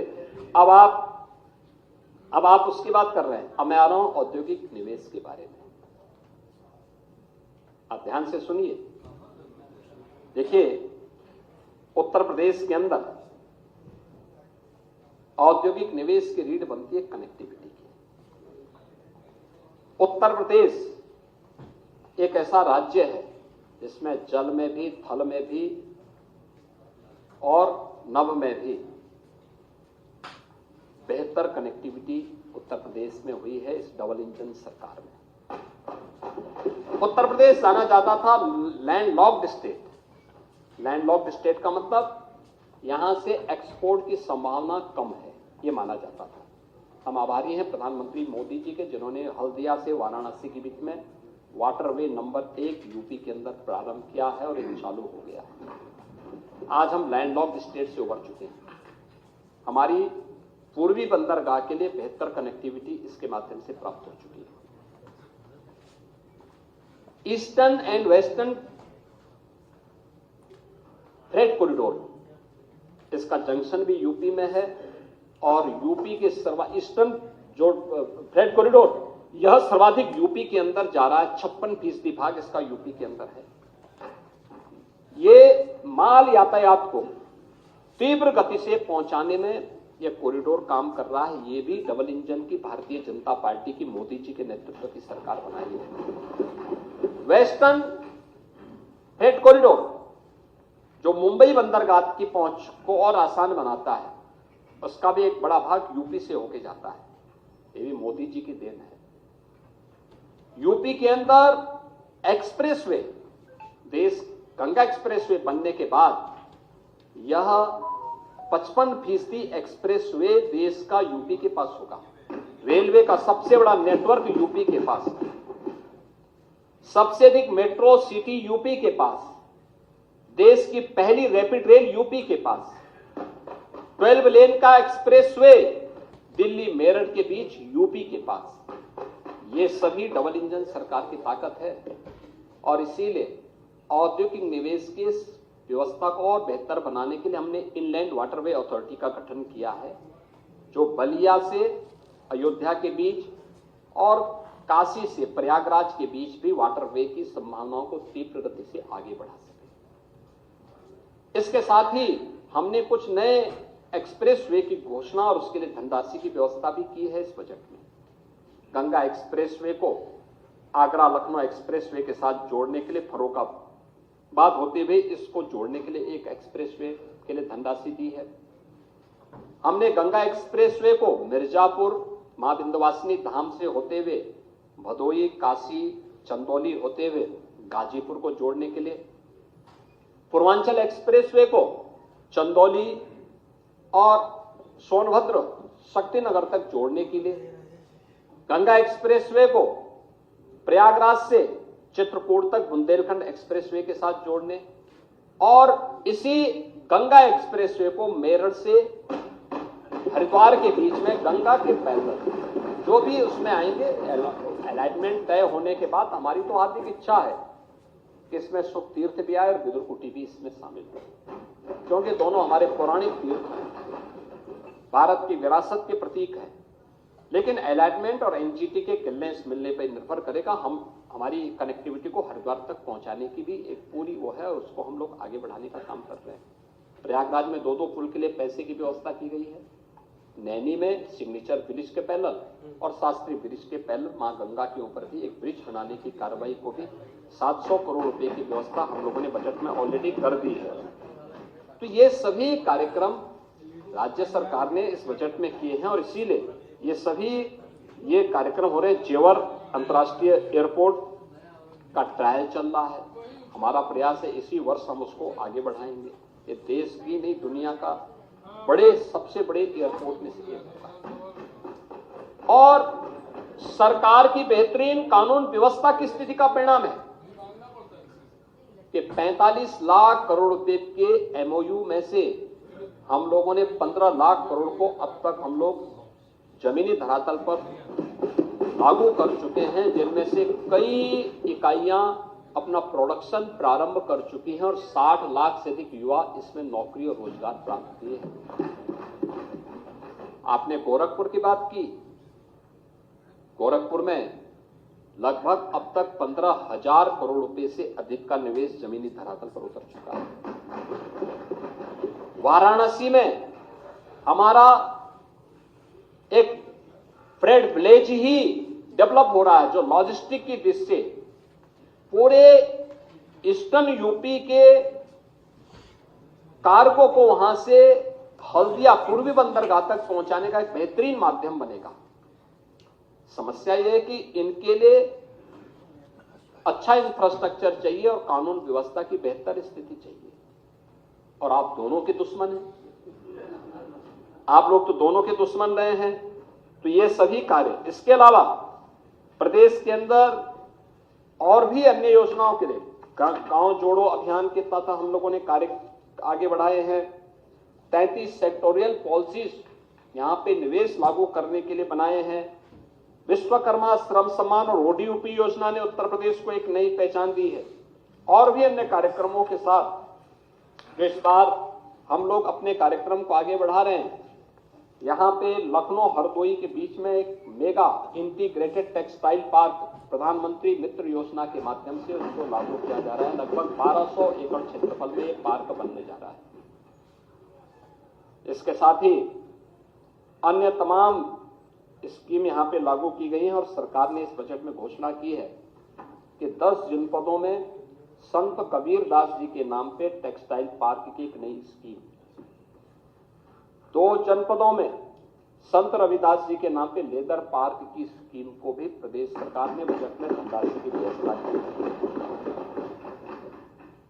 सबसे अधिक एमएसएमई रखने वाला राज्य है UP. 96 lakh MSME unit UP के पास है और केवल रजिस्ट्रेशन पर 5 लाख की सुरक्षा बीमा प्रदान करने वाला राज्य अकेले यूपी है देश के अंदर। हमने वो भी व्यवस्था की है और इसीलिए राज्य सरकार के द्वारा जो एक ईमानदार पहल की गई, चाहे वो ईज ऑफ डूइंग बिजनेस के लिए निवेश मित्र पोर्टल के माध्यम से निवेशकों के लिए, निवेश सारथी पोर्टल के माध्यम से एमओयू मॉनिटरिंग के लिए, और चाहे प्रोडक्ट जब कोई यूनिट अपना प्रोडक्शन प्रारंभ करती है तो सरकार के द्वारा इंसेंटिव वितरण करने के लिए भी हम लोगों ने जो मैकेनिज्म तैयार किया है वह हर एक व्यक्ति को अपनी ओर आकर्षित करता है। और इसीलिए आज ये उत्तर प्रदेश जो कभी देश के विकास का एक ब्रेकर माना जाता था, आज वह भारत की इकोनॉमी का एक ब्रेक थ्रू के रूप में लोग इसको स्मरण कर रहे हैं कि यह भारत की इकोनॉमी का एक ग्रोथ इंजन बनकर के उभरा है। ये 8 वर्ष के अंदर किए गए प्रयास का ही परिणाम है। पावर सेक्टर में भी आप लोगों ने बहुत सारी चीजों की चर्चा आप लोग करते हैं, अनर्गल लाभ करते हैं, बिना देखे करते हैं। आप लोगों ने तो उत्तर प्रदेश को अंधेरे में छोड़ा था। बिजली का इंफ्रास्ट्रक्चर भी नहीं दिया था। ट्रांसफार्मर चल जाता था तो महीनों और कभी कभी तो सप्ताह तक एक जनपद में एक सप्ताह आएगी, एक दिन में एक सप्ताह रात्रि को, और वो भी पूरी लाइट नहीं होती थी और चंदा इकट्ठा होता था। आज तो ऐसी स्थिति नहीं, आज तो समान रूप से बिजली मिल रही है और प्रदेश के अंदर न केवल पावर प्रोडक्शन हमने बढ़ाया है बल्कि यहाँ की खपत को ही बढ़ाया। 16,000 मेगावाट बिजली की खपत हो पाती थी मात्र 17 तक, आज वह पीक सीजन में 33,000 मेगावाट तक पहुंच रही है, क्योंकि समान रूप से वितरण हो रहा है। हम लोगों ने तो कोई जाति नहीं देखी, कोई क्षेत्र नहीं देखा, कोई अन्य नहीं देखा। पूरे प्रदेश के अंदर जिला मुख्यालय, तहसील मुख्यालय, ग्रामीण क्षेत्र, 3 प्रकार की कैटेगरी तय करके सबको सुविधाएं दी। ग्रीन एनर्जी बने, कार्बन उत्सर्जन को कम किया जा सके, इसके लिए भी हम लोगों ने अनेक पर्यावरण की दृष्टि से इसके लिए अनेक प्रयास प्रारंभ किए और सरकार के द्वारा बनाए गए जो प्रयास हैं उसमें सरकार के द्वारा जो प्रयास प्रारंभ हुए उसके अच्छे परिणाम प्रारंभ हुए हैं और अयोध्या अब एक सोलर सिटी के रूप में डेवलप हो रही है। हमने 17 अन्य नगर निगमों को भी इसके साथ जोड़ने की कार्रवाई को आगे बढ़ाया है। प्रदेश में कृषि विकास की दर के बारे में आप कह रहे हैं, कृषि और किसान, अन्नदाता किसान हमारी प्राथमिकता का विषय है, हमारी पहचान है। हमारा अन्नदाता किसान जब पसीना बहाता है तब देश का पेट भरता है। अन्नदाता किसान की मेहनत का परिणाम है कि उत्तर प्रदेश खाद्यान्न उत्पादन में देश के अंदर नंबर 1 पर है और आज 16-17 में जो 8.6% की किसान जो विकास दर थी, कृषि विकास दर थी, आज वह लगभग 14% तक पहुंचा है। महोदय, इसके साथ ही उत्तर प्रदेश में हमारी सरकार ने आने के साथ ही जो कार्यक्रम उठाए थे, कर्ज माफी के कार्यक्रम के साथ ही प्रधानमंत्री फसल बीमा योजना, प्रधानमंत्री किसान सम्मान योजना, प्रधानमंत्री किसान सिंचाई योजना और इसके साथ ही निःशुल्क सिंचाई की योजना, 14 लाख जो ट्यूबवेल्स की हमने बिल माफ किए थे और उनको हमेशा बिजली की बिल देने की व्यवस्था की और इसके साथ ही एमएसपी का 1.5 गुना दाम अन्नदाता किसान को मिल सके, इसके लिए जो कार्य प्रारंभ किए गए हैं, बीज और खाद का इंतजाम, ये सभी और अन्य तमाम सुविधाएं जो अन्नदाता किसान को उपलब्ध करवाए गए हैं, आज उसका परिणाम है कि 400 लाख टन फल और सब्जी उत्पादन पर उत्तर प्रदेश नंबर 1 स्थान पर देश के अंदर है। 16-17 में जो खाद्यान्न का कुल उत्पादन उत्तर प्रदेश में होता था वह कुल 557 लाख मीट्रिक टन होता था, आज वह बढ़कर के लगभग 667.39 लाख मीट्रिक टन तक पहुंचा है, यानी 20% आगे बढ़ा है। और जो भी हम प्रोक्योर करते हैं किसान से सीधे करते हैं, आपके समय में ऐसा नहीं होता था। 16-17 में खाद्यान्न उत्पादन पर हेक्टेयर 27.25 कुंटल था, आज 23-24 में अच्छी टेक्नोलॉजी, अच्छी बीज का परिणाम है कि 30.51% हुआ है। तिलहन उत्पादन में भी उत्तर प्रदेश ने 16-17 से 12.40 लाख मीट्रिक टन से बढ़कर के 23-24 में 128% बढ़कर के 28.31 लाख मीट्रिक टन इसके उत्पादन को पहुंचाने में हमें मदद मिली है। 2.5 करोड़ किसान प्रधानमंत्री किसान सम्मान निधि का लाभ उत्तर प्रदेश में प्राप्त कर रहे हैं और इसके साथ ही अन्नदाता किसानों के साथ साथ गन्ना किसानों को हम लोगों ने 2017 से अब तक 2,73,000 करोड़ रुपए का गन्ना मूल्य का भुगतान भी किया है। 95 से 17 के बीच वह कुल गन्ना मूल्य से अगर इसकी तुलना करें 22 वर्ष में जितना गन्ना मूल्य भुगतान किया था, हम लोगों ने 8 वर्ष में उसका लगभग उससे भी अधिक 60,000 करोड़ अतिरिक्त गन्ना मूल्य का भुगतान गन्ना किसानों को किया। आज 119 चीनी मिलें हमारे यहाँ क्रियाशील हैं, 3 नई चीनी मिलें हम लोगों ने स्थापित की हैं, 6 चीनी मिलों का हम लोगों ने पुनर्संचालन किया है और 30 चीनी मिलों की क्षमता का विस्तार भी करने में हमें सफलता प्राप्त की है और 1.25 लाख नए नौकरी इसके माध्यम से सृजित करने में भी सरकार को सफलता प्राप्त हुई है।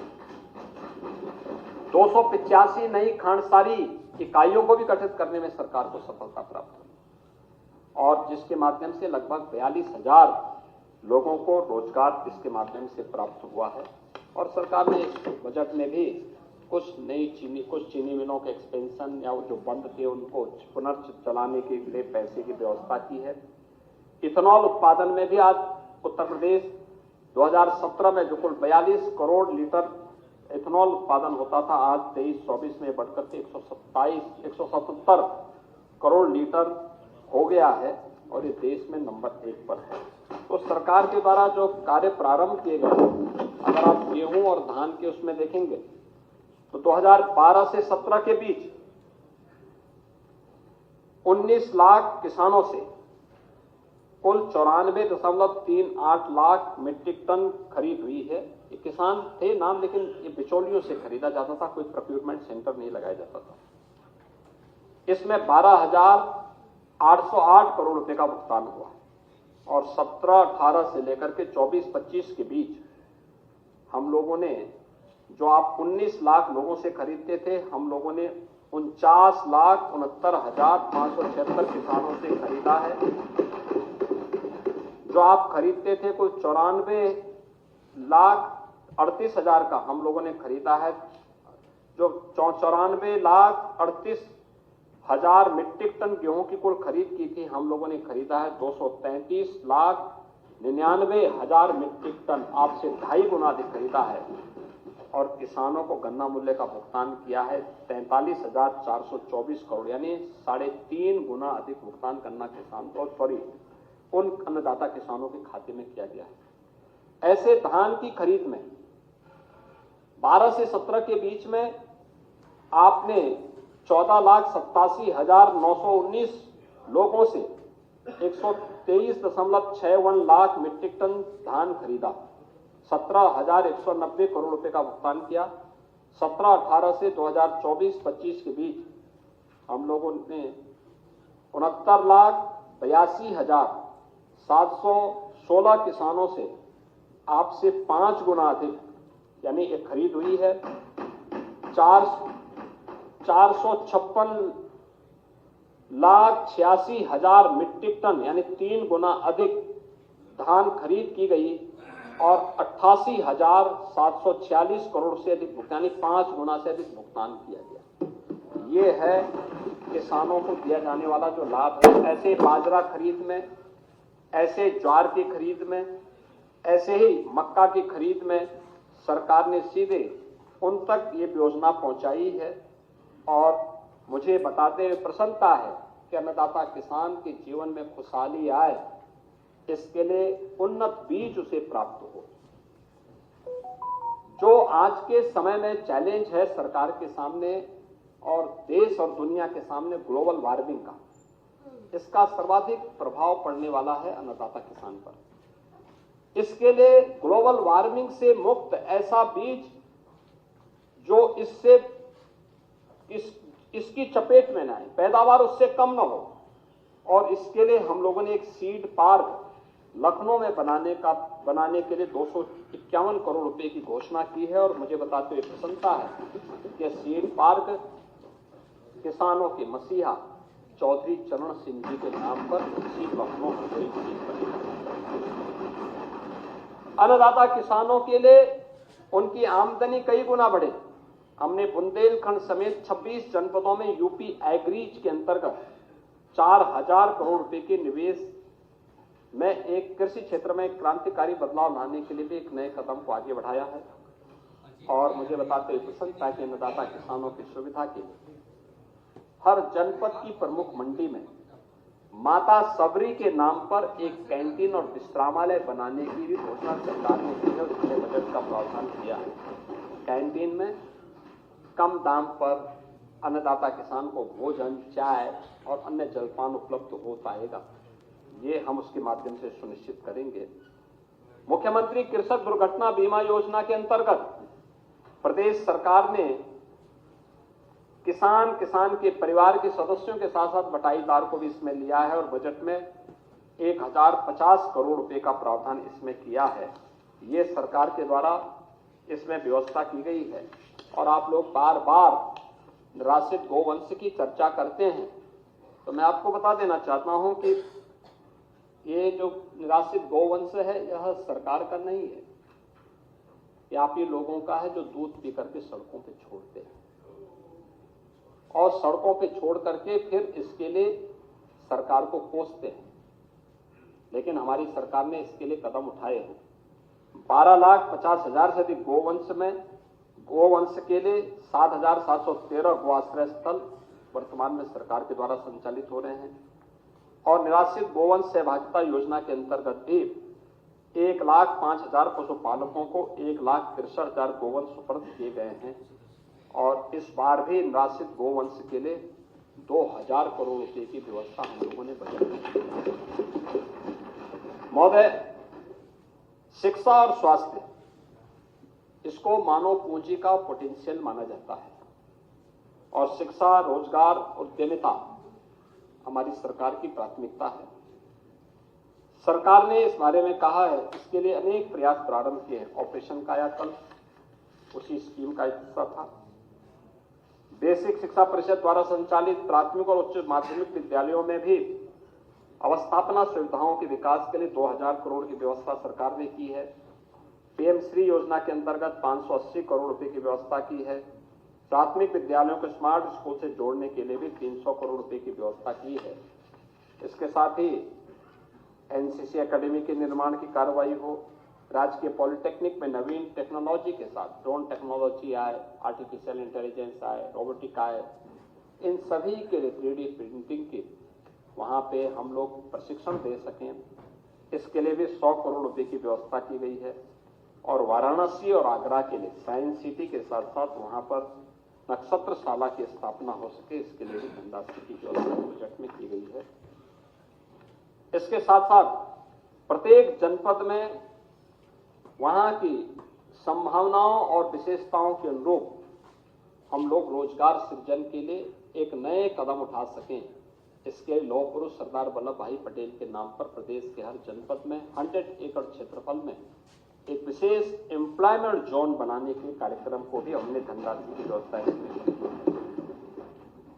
राज्य सरकार के द्वारा 10 संत कबीर दास वस्त्र उद्योग पार्क और 2 संत रविदास इसमें पार्क, लेदर पार्क बनाने की कार्रवाई को भी उसमें बजट में इसकी व्यवस्था की है।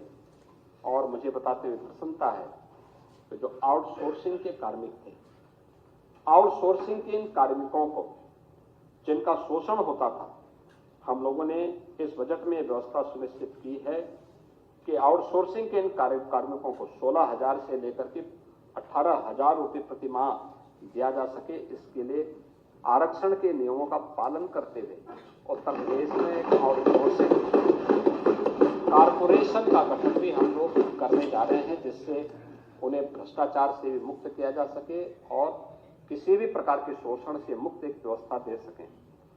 दीनदयाल उपाध्याय ग्रामीण कौशल्य योजना में 427 करोड़ रुपए और वानिकी और औद्यानिक विश्वविद्यालय के निर्माण के लिए 50 करोड़ रुपए की व्यवस्था के साथ साथ मुख्यमंत्री युवा उद्यमी विकास योजना, जिसके बारे में मैंने पिछले भाषण में भी चर्चा की थी, इसके लिए भी धनराशि की व्यवस्था बजट में की गई है। महोदय, प्रदेश में मेडिकल कॉलेज और स्वास्थ्य सेक्टर में जो कार्य हुए हैं, हर जिले में डायलिसिस की सुविधा हो, MRI की सुविधा हो, वहां पर CT स्कैन की सुविधा प्राप्त हो सके, सरकार ने पहले ही इसके बारे में कदम उठाए थे। और आज मुझे बताते हुए प्रसन्नता है कि 1950 के पहले से 17 तक कुल 12 गवर्नमेंट मेडिकल कॉलेज बन पाए थे और आज मुझे बताते हुए प्रसन्नता है कि प्रदेश के अंदर 44 राज्य सरकार के द्वारा संचालित मेडिकल कॉलेज हैं और निजी क्षेत्र में भी कुल मिलाकर के 80 मेडिकल कॉलेज आज के दिन पे चल रहे हैं। इसके साथ ही बलिया और बरेली बल्लामपुर में हम लोग एक मेडिकल कॉलेज के लिए भी धनराशि की व्यवस्था का प्रावधान इसमें किए हैं। मुझे लगता है बलिया के माननीय सदस्य को अच्छा नहीं लग रहा है? नहीं, आपने बोला नहीं, लाल बिहारी, कम से कम लाल बिहारी का जवाब दे देते कि लाल बिहारी किसी काम के नहीं है, बेकार खड़े होते हैं, बवासीर के मरीज हैं। लेकिन इसके धनराशि की व्यवस्था की गई है, आप ही के बोझ को कम करेंगे। सब कुछ नहीं है सर, संसाधन जो है इसमें बढ़ा दिए जाए, मानवर मशीनें नहीं। मेडिकल कॉलेज अपने आप में फुल फ्लेज संस्थान होता है और सभी प्रकार की सुविधाओं से युक्त होता है और सरकार उस दिशा में कदम बढ़ा रही है। आप लोग जो है अपने स्तर पर कुछ करेंगे नहीं, लेकिन अगर कहीं से प्रारंभ होता है तो उसमें फिर अपना वहां पे माइक्रोस्कोप लेकर के ढूंढते हैं कहां पे कौन सी चीज निकाले। नहीं, विपक्ष सार्थक चर्चा हो, लाल बिहारी बैठिए, आलोचना सार्थक हो। पॉजिटिव काम भी है विपक्ष का। महोदय, नगर विकास और मुझे बताते हुए प्रसन्नता है कि 125 नए नगर निकाय हमारी सरकार ने पहले ही गठित किए हैं, यानी पिछले 8 वर्ष में गठित किए हैं। उत्तर प्रदेश देश का सर्वाधिक स्मार्ट सिटी रखने वाला राज्य है। 10 केंद्र सरकार के द्वारा और 7 स्टेट सेक्टर ने भी स्मार्ट सिटी बनाए हैं और गौतम बुद्ध नगर जनपद को हम अगर जोड़ लें तो 18 सिटी आज के दिन पे स्मार्ट सिटी के साथ साथ सेफ सिटी भी हैं और ITMS के साथ भी जुड़ी हुई हैं। इस बार हमारी सरकार ने प्रयागराज की तर्ज पर, क्योंकि महाकुंभ के बहाने प्रयागराज का इंफ्रास्ट्रक्चर अच्छा हुआ है, और इस बार हमने 3 नई सिटी को लिया है जिसमें हम एक मुश्त पैसा देकर के इनका विकास करेंगे, जिसमें कानपुर है, मथुरा वृंदावन है और मेरठ है। इनको हम लोग एक मुश्त पैसा देकर के प्रयागराज की तर्ज पर, प्रयागराज को मॉडल बना करके उस तर्ज पर हम इसको आगे विकसित करने जा रहे हैं। इसके लिए व्यवस्था की गई है। और मुझे बताते हुए प्रसन्नता है कि सभी जनपदों के, यानी जहां पे म्युनिसिपल कॉर्पोरेशन नहीं है उनसे छोड़ करके बाकी, जैसे विंध्यवासिनी धाम हो गया, जैसे प्रतापगढ़ हो गया, सुल्तानपुर हो गया, या फिर अन्य सभी जनपद जहां पे बस्ती हो गया, महाराजगंज हो गया, कुशीनगर, देवरिया, जिला मुख्यालय जो भी है, इन जिला मुख्यालयों की नगर निकाय को भी स्मार्ट सिटी को डेवलप करने के लिए धनराशि की व्यवस्था हम लोगों ने इस योजना में की है। इसके साथ ही PM आवास योजना शहरी के लिए भी धनराशि की व्यवस्था इसमें की गई है और जल जमाव से मुक्ति के लिए कि urban flood and storm water drainage scheme के लिए भी 1000 करोड़ रुपए की व्यवस्था इस बजट में की गई है। देश के अंदर पहली रैपिड रेल दिल्ली गाजियाबाद के बाद अब मेरठ तक ये पूरी जून तक पूरी हो जाएगी। नगरीय क्षेत्र में पेयजल की स्कीम के लिए अमृत 2 में भी इस कार्यक्रम को आगे बढ़ाया जा सके, इसके लिए 4100 करोड़ रुपए की व्यवस्था की गई है। और लखनऊ को स्टेट कैपिटल रीजन के रूप में डेवलप किया जा सके, इसके लिए भी हम लोगों ने व्यवस्था की है। मुख्यमंत्री green road infrastructure development scheme के अंतर्गत भी 800 करोड़ रुपए की व्यवस्था इस बजट में की गई है। ग्राम्य विकास सेक्टर में भी प्रत्येक ग्राम पंचायत में उत्सव भवन का निर्माण हो। शादी ब्याह, मांगलिक कार्यक्रम या कोई बैठक, कोई अन्य कार्यक्रम करने हो, इसके लिए एक आयोजन का स्थल बने, इसके लिए धनराशि की व्यवस्था की जा रही है।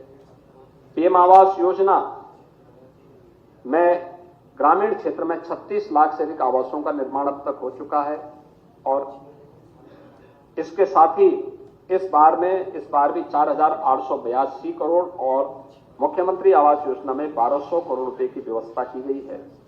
हर ग्राम पंचायत में डिजिटल लाइब्रेरी की स्थापना हो, 454 करोड़ रुपए की व्यवस्था भी इसके लिए की गई है।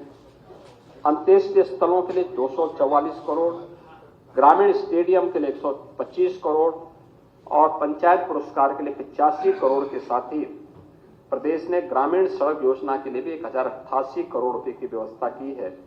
और इसके अलावा प्रदेश में सरकार ने यह भी तय किया है, आशा, आंगनबाड़ी, ANM, होमगार्ड, PRD जवान, गांव चौकीदार, शिक्षा मित्र, बेसिक शिक्षा विभाग के निदेशक, अनुबंधित कार्मिक, इन सबको सरकार आयुष्मान भारत या मुख्यमंत्री जन आरोग्य योजना में 5 लाख रुपए की स्वास्थ्य बीमा का कवर करेगी। महोदय, इसके साथ ही सरकार ने पर्यटन विकास के लिए भी अनेक कार्यक्रम किए हैं। मैंने पहले भी बताया, विरासत और विकास का अद्भुत संगम, आस्था भी आजीविका और अर्थव्यवस्था का आधार बन सकती है। ये महाकुंभ प्रयागराज ने एक नया रास्ता दिखाया है दुनिया को। पहले ये माना जाता था कि आस्था का विषय ये व्यक्तिगत विषय है, इससे अर्थव्यवस्था कमजोर होती है, लेकिन प्रयागराज कुंभ ने कहा नहीं, अर्थव्यवस्था को मजबूती के लिए सबसे सशक्त माध्यम, और हमने देखा है ना 7,500 करोड़ खर्च किया और बदले में प्रदेश को 3.5 लाख करोड़ रुपए का लाभ प्राप्त हुआ। और इसीलिए सरकार ने इस बार प्रदेश में पर्यटकों की संख्या की दृष्टिगत ध्यान रखने के लिए जो व्यवस्था की है, अयोध्या में पर्यटन सुविधाओं के लिए भी 150 करोड़, मथुरा वृंदावन में 100 करोड़ रुपए इसके अतिरिक्त भी व्यवस्था की है। बांके बिहारी मंदिर और मथुरा वृंदावन कॉरिडोर के विकास के लिए 150 करोड़ रुपए की व्यवस्था की है। मिर्जापुर में भी हम लोगों ने 200 करोड़ रुपए की व्यवस्था की है। नैमिषारण्य में पर्यटन विकास के लिए 100 करोड़ और वेद विज्ञान केंद्र के निर्माण के लिए भी 100 करोड़ रुपए और चित्रकूट के विकास के लिए भी हमने धनराशि की व्यवस्था के साथ ही प्रदेश के अंदर हर प्रमुख उस स्थल को जो वहां का प्रमुख आस्था का केंद्र है, पर्यटन विकास के दिशा से आगे बढ़ा करके हम लोग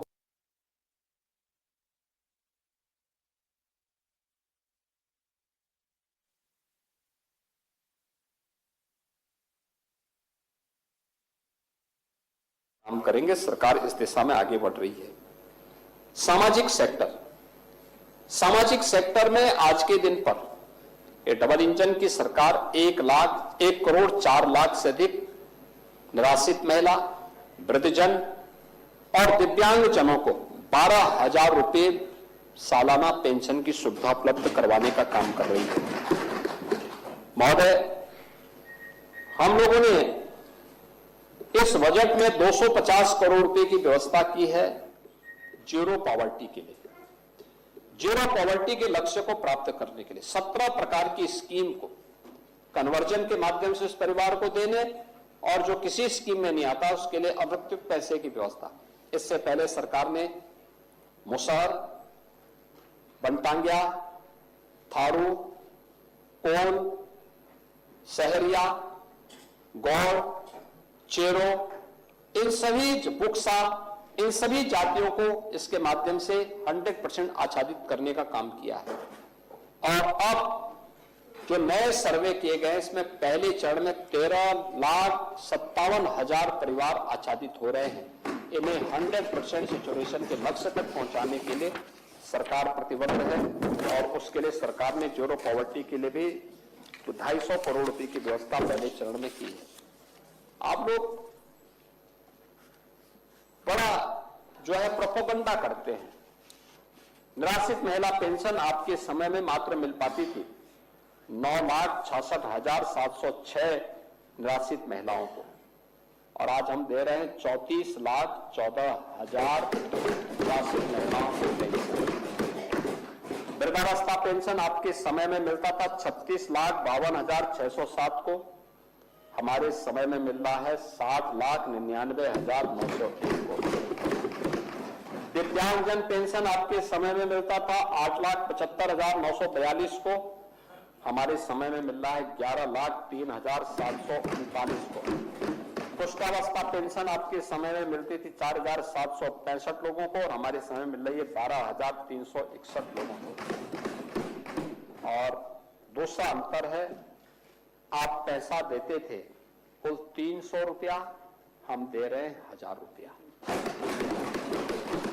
दीर्घ और सख्त व्यक्तियों के लिए भी, ऐसे नागरिकों के लिए भी सुविधा उपलब्ध कराने के लिए सरकार ने एक कृष्णा कुटीर के नाम पे वृंदावन में जो भी ऐसी निराश्रित महिलाएं होंगी, जो परिवार के लोग जिनको देखभाल नहीं कर पाते हैं या असहाय हैं, निराश्रित हैं, कोई भी देखभाल करने वाला नहीं, उनको वहां पे हम लोग रखते हैं और 2,500 रुपए उन्हें हर महीना भी उपलब्ध कराते हैं। लॉजिंग, फूडिंग सब कुछ फ्री है। ऐसी 1,000 महिलाओं के लिए हम लोगों ने व्यवस्था की है, और प्रदेश के अंदर 4 अन्य स्थानों पर उसके निर्माण के लिए धनराशि की है। इसके अलावा बुजुर्ग माँ बाप को भी, चाहे कोई औरंगजेब कोई पैदा हो ही गया तो अपने बाप को वह कैद न करे, उन बुजुर्गों के लिए ओल्ड एज होम के निर्माण के लिए भी धनराशि की व्यवस्था हम लोगों ने इसमें की है। महोदय, अनुसूचित जाति जनजाति के सभी छात्रों को स्कॉलरशिप के साथ साथ शुल्क प्रतिपूर्ति करने का काम केंद्र और राज्य सरकार मिलकर के करती है। सामान्य वर्ग के छात्रों के लिए छात्रवृत्ति के लिए भी 900 करोड़ रुपए की व्यवस्था की गई है और पिछड़ा वर्ग के छात्रों के लिए भी 2825 करोड़ रुपए की व्यवस्था इस बजट में। यह छात्रवृत्ति व्यवस्था उन सभी छात्रों के लिए की गई है। मातृशक्ति के लिए भी राज्य सरकार ने अनेक कदम उठाए हैं और मुझे बताते हुए प्रसन्नता है, 8 मार्च को विश्व महिला दिवस है। मातृशक्ति के प्रति सम्मान का भाव रखने के लिए, उनकी सुरक्षा, उनका सम्मान और उनके स्वावलंबन के लिए सरकार कदम उठा रही है। राज्य ग्रामीण आजीविका मिशन के अंतर्गत 96 लाख से अधिक महिलाएं ऐसी हैं जो आर्थिक स्वावलंबन के पथ पर अग्रसर हुई है। वीसी सखी के अंतर्गत 39,556 महिलाओं ने 31,103 करोड़ रुपए से अधिक का वित्तीय लेन देन किया है और 84 करोड़ 38 लाख रुपए का शुद्ध लाभांश भी कमाया है। लखपति दीदी योजना के अंतर्गत 31 लाख से अधिक दीदियों को चिन्हीकरण किया गया है। 2 लाख से अधिक महिलाएं लखपति की श्रेणी में आ चुकी हैं। इसके पहले सरकार ने वीरांगना उदा देवी के नाम पर, वीरांगना झलकारी बाई के नाम पर, वीरांगना अवंती बाई के नाम पर पीएससी की 3 नई बटालियन भी गठित की। जो पीएससी बटालियन आप लोग समाप्त कर रहे थे, सरकार ने उन्हें फिर से किया है और इस बार मेधावी बालिकाओं के लिए रानी लक्ष्मीबाई स्कूटी योजना को लेकर के सरकार 400 करोड़ रुपए दिए हैं। मुख्यमंत्री सामूहिक विवाह योजना का मजाक उड़ाते थे। हमने स्कीम जब लागू की थी 35,000 से प्रारंभ की थी, फिर 51,000 किया और इस बजट में हमने 1 लाख रुपए की घोषणा कर दी थी। सामूहिक विवाह योजना में जिस बेटी की शादी होगी सरकार 1 लाख रुपए तक उसको सहायता देगी। इसके साथ ही सरकार ने यह भी व्यवस्था की, विधवा पुनर्विवाह के प्रोत्साहन की 11,000 की राशि थी और विधवाओं की पुत्रियों के विवाह के लिए 10,000 रुपए की सहायता थी। अब दूसरों को उपदेश देते हैं, क्या तमाशा बना के रखा।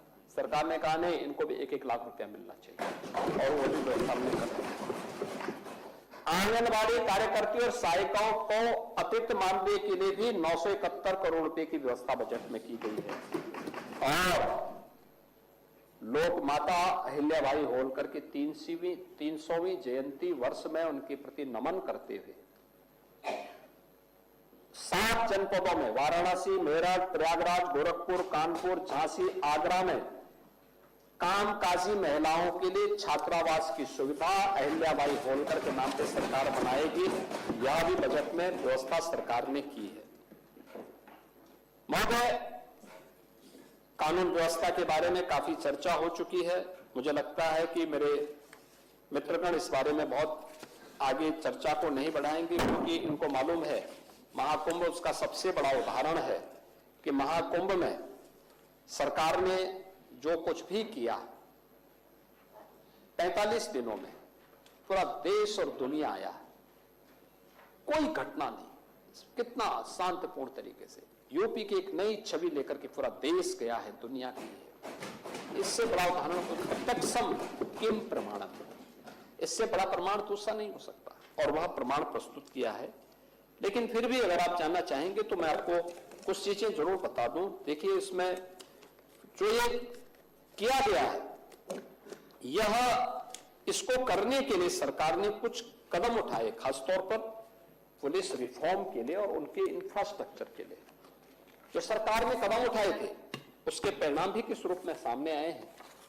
आप देखिए, इस दौरान 17 से अब तक हम लोगों ने 91 अग्निशमन केंद्र स्वीकृत किए, एटीएस की 5 यूनिट नई गठित की, एसएसएफ की हमने 2 नई वाहनियां गठित की, एसटीएफ की 6 नई यूनिट गठित की।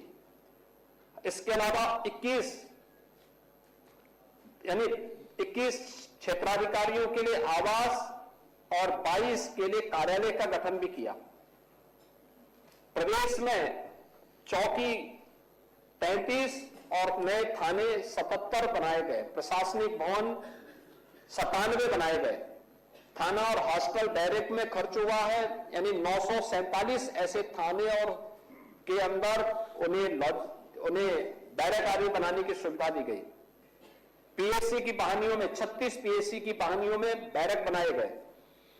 इसके अलावा पीएससी बहानी की आवासीय और अनावासीय व्यवस्था में भी 5-5 में व्यवस्था की। 8 नई पुलिस लाइन का निर्माण भी हमारी सरकार ने किया, पैसा उपलब्ध कराया। पुलिस लाइन में ट्रांजिट हॉस्टल के लिए भी 41 ऐसे पुलिस लाइन में ट्रांजिट हॉस्टल नहीं था, वो भी उपलब्ध करवाया। महिला के लिए अलग, पुलिस लाइन में पुरुष हॉस्टल के लिए 56 और पुलिस लाइन में महिला हॉस्टल के लिए 63 ऐसे स्थानों पे नहीं थे, उनको उपलब्ध करवाया गया। प्रशिक्षण संस्थान के अनावासीय भवन में 8 ऐसे थे जिनका हमने नए गठन किए और उनकी आवासीय व्यवस्था के लिए भी धनराशि उपलब्ध की। Uttar Pradesh state forensic institute का गठन और उसका निर्माण के साथ साथ उसको चालू किया लखनऊ में। इसके अलावा 5 नए महिला थाने के लिए धनराशि दी गई। महिला पुलिस चौकी का निर्माण 15 के लिए पैसा दिया गया। राज्य अग्निशमन प्रशिक्षण महाविद्यालय 1 नया बनाया गया।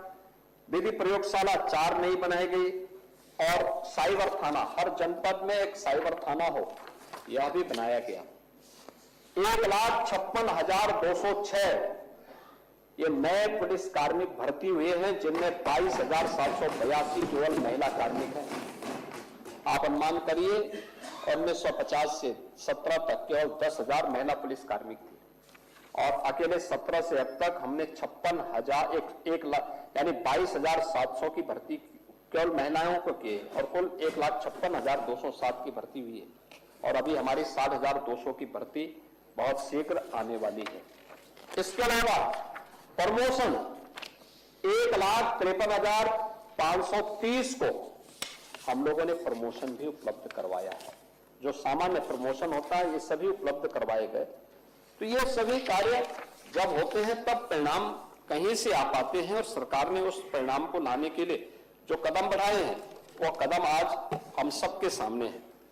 इसके अलावा प्रदेश में महोदय जो विभिन्न विभागों के लिए बजट दिए गए हैं, जो मैं पहले ही बोल रहा था कि बजट में अवस्थापना विकास के लिए 22%, शिक्षा के लिए 13%, कृषि और उससे जो एलाइड सेक्टर उसमें 11%, चिकित्सा स्वास्थ्य के लिए 6%, सामाजिक सुरक्षा के कार्यक्रम में 4%, ये सभी व्यवस्था की गई है, जिसमें 1,79,131 करोड़ 4 लाख रुपए हमने शिक्षा क्षेत्र के इसको अवस्थापना विकास में इंफ्रास्ट्रक्चर डेवलपमेंट के लिए दिए हैं।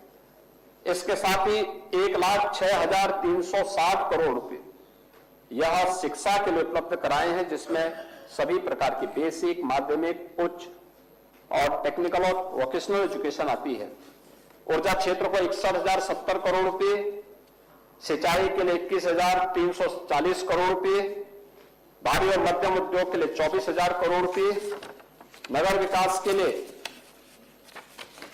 सरकार ने 24,308 करोड़ रुपए, आवास और शहरी नियोजन के लिए 7,400 करोड़ रुपए, नागरिक उड्डयन के लिए 3,152 करोड़, चिकित्सा क्षेत्र में चिकित्सा, शिक्षा, स्वास्थ्य, परिवार कल्याण, आयुष, सार्वजनिक स्वास्थ्य के लिए 50,550 करोड़ रुपए, कृषि और उससे जुड़े हुए जो विभिन्न सेक्टर्स हैं उसमें हम लोगों ने 89,353 करोड़ रुपए इसमें प्रस्तुत किए हैं। और इसके अलावा प्रदेश के अंदर विधान भवन का भी यहां पर इसको हम आईटी सिस्टम से लैस कर सकें, इसके लिए भी सरकार ने पूरी धनराशि बजट में उपलब्ध करवाने का काम किया है। माध्यमिक शिक्षा में विद्यालय मान्यवर भार उठाते हैं, 1 रुपया बजट में नहीं है। हमारा निवेदन है कि जरा वित्तविहीन शिक्षकों सबका विकास, सबका साथ की बात जो है, वित्तविहीन आप अगर नारा ही सही लगाते होते तो काम भी हो सकता आपको नारा ही सही लगाना नहीं आ रहा, आप नारा ही उल्टा लगाते रहे हैं। अब मैं बैठिए उनको जोड़ दीजिए मान्यवर। महोदय, ये सरकार पूरी प्रतिबद्धता के साथ गांव, गरीब, किसान, नौजवान इन सब के विकास के लिए कार्य कर रही है। प्रधानमंत्री जी का जो विजन, जो उन्होंने देश के बजट को प्रस्तुत करने के उपरांत देशवासियों को संबोधित करते हुए कहा कि गरीब का उत्थान हो, महिला स्वावलंबन के पथ पर अग्रसर हो सके, अन्नदाता किसान खुशहाल हो और युवा के हाथ को काम हो। उसी प्रेरणा से प्रेरित होकर के उत्तर प्रदेश सरकार का यह बजट सदन में प्रस्तुत हुआ है और जिसमें वंचित को वरीयता इस थीम के साथ हम लोगों ने प्रस्तुत किया है।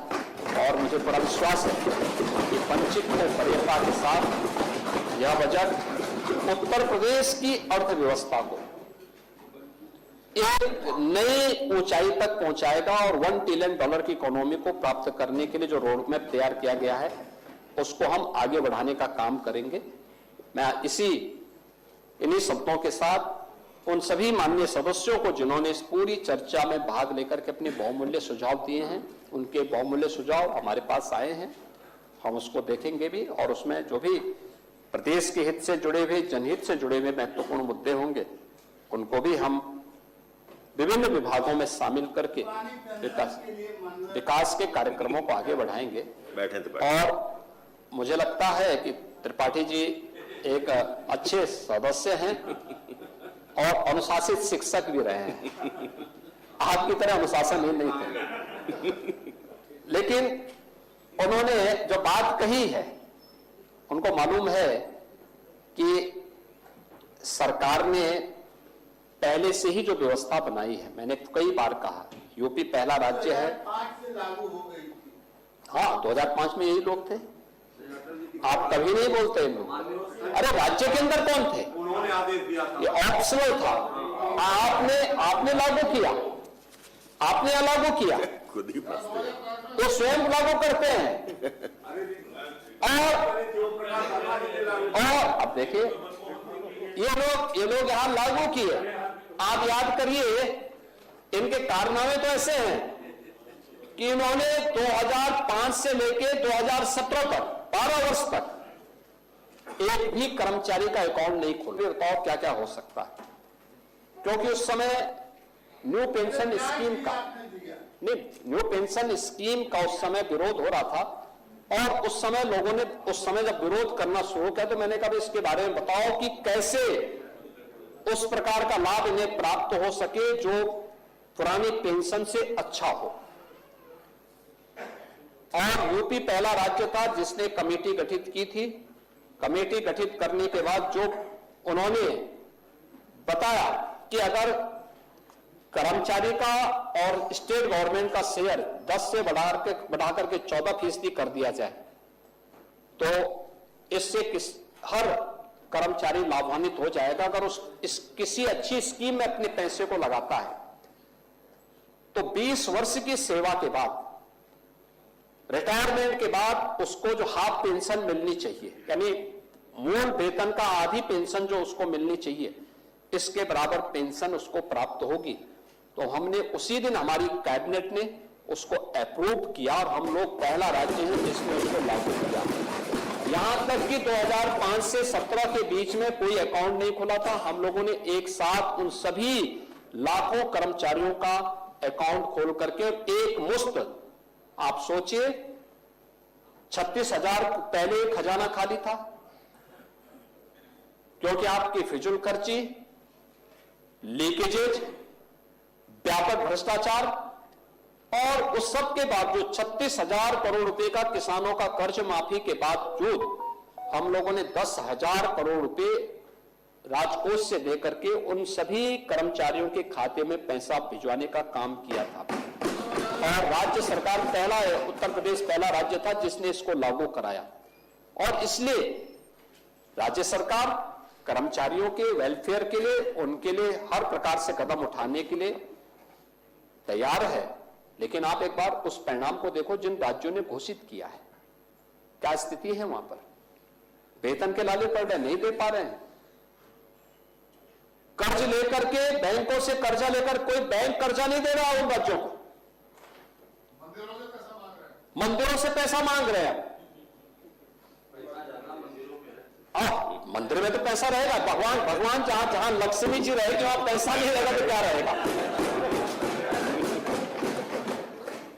देखो, दलिद्रता तो वहां रहेगी जहां नास्तिकता होगी, और इसीलिए मंदिरों में लक्ष्मी जी रहती है, विराजमान रहती है, श्री लक्ष्मी वहां विराजमान होती है, तो वहां तो पैसा रहना ही रहना है। और भारत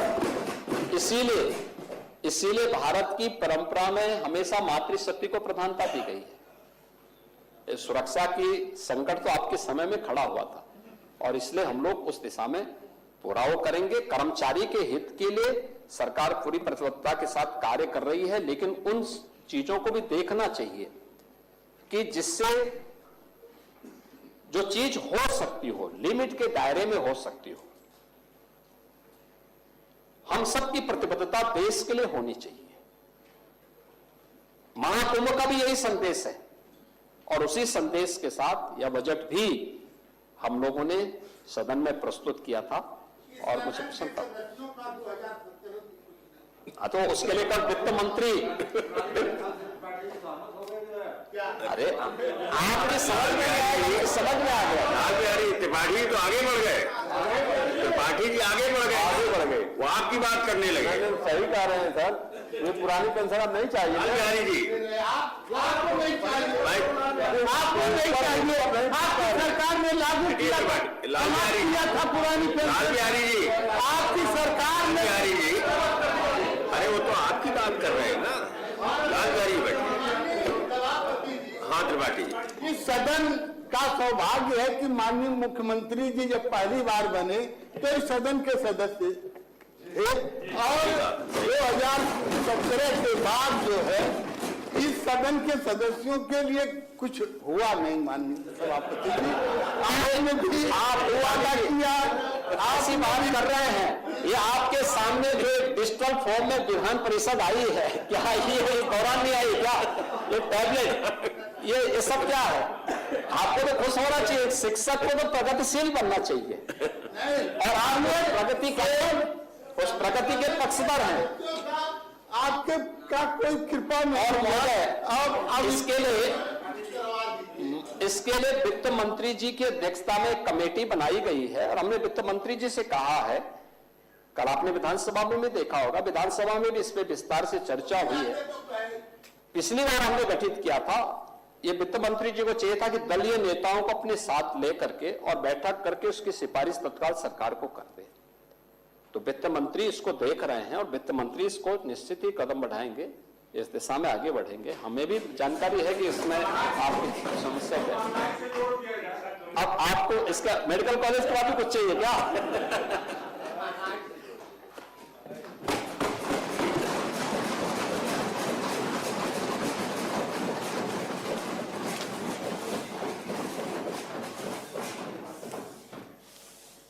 माननीय मुख्यमंत्री जी का धन्यवाद, और उनके उद्बोधन के बाद अब ये चर्चा पूरी हो गई, और अब हम सूचनाएं लेते हैं।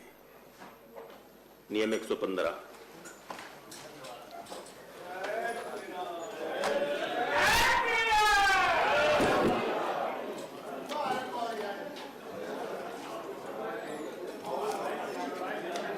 बैठिए अपने स्थान पर।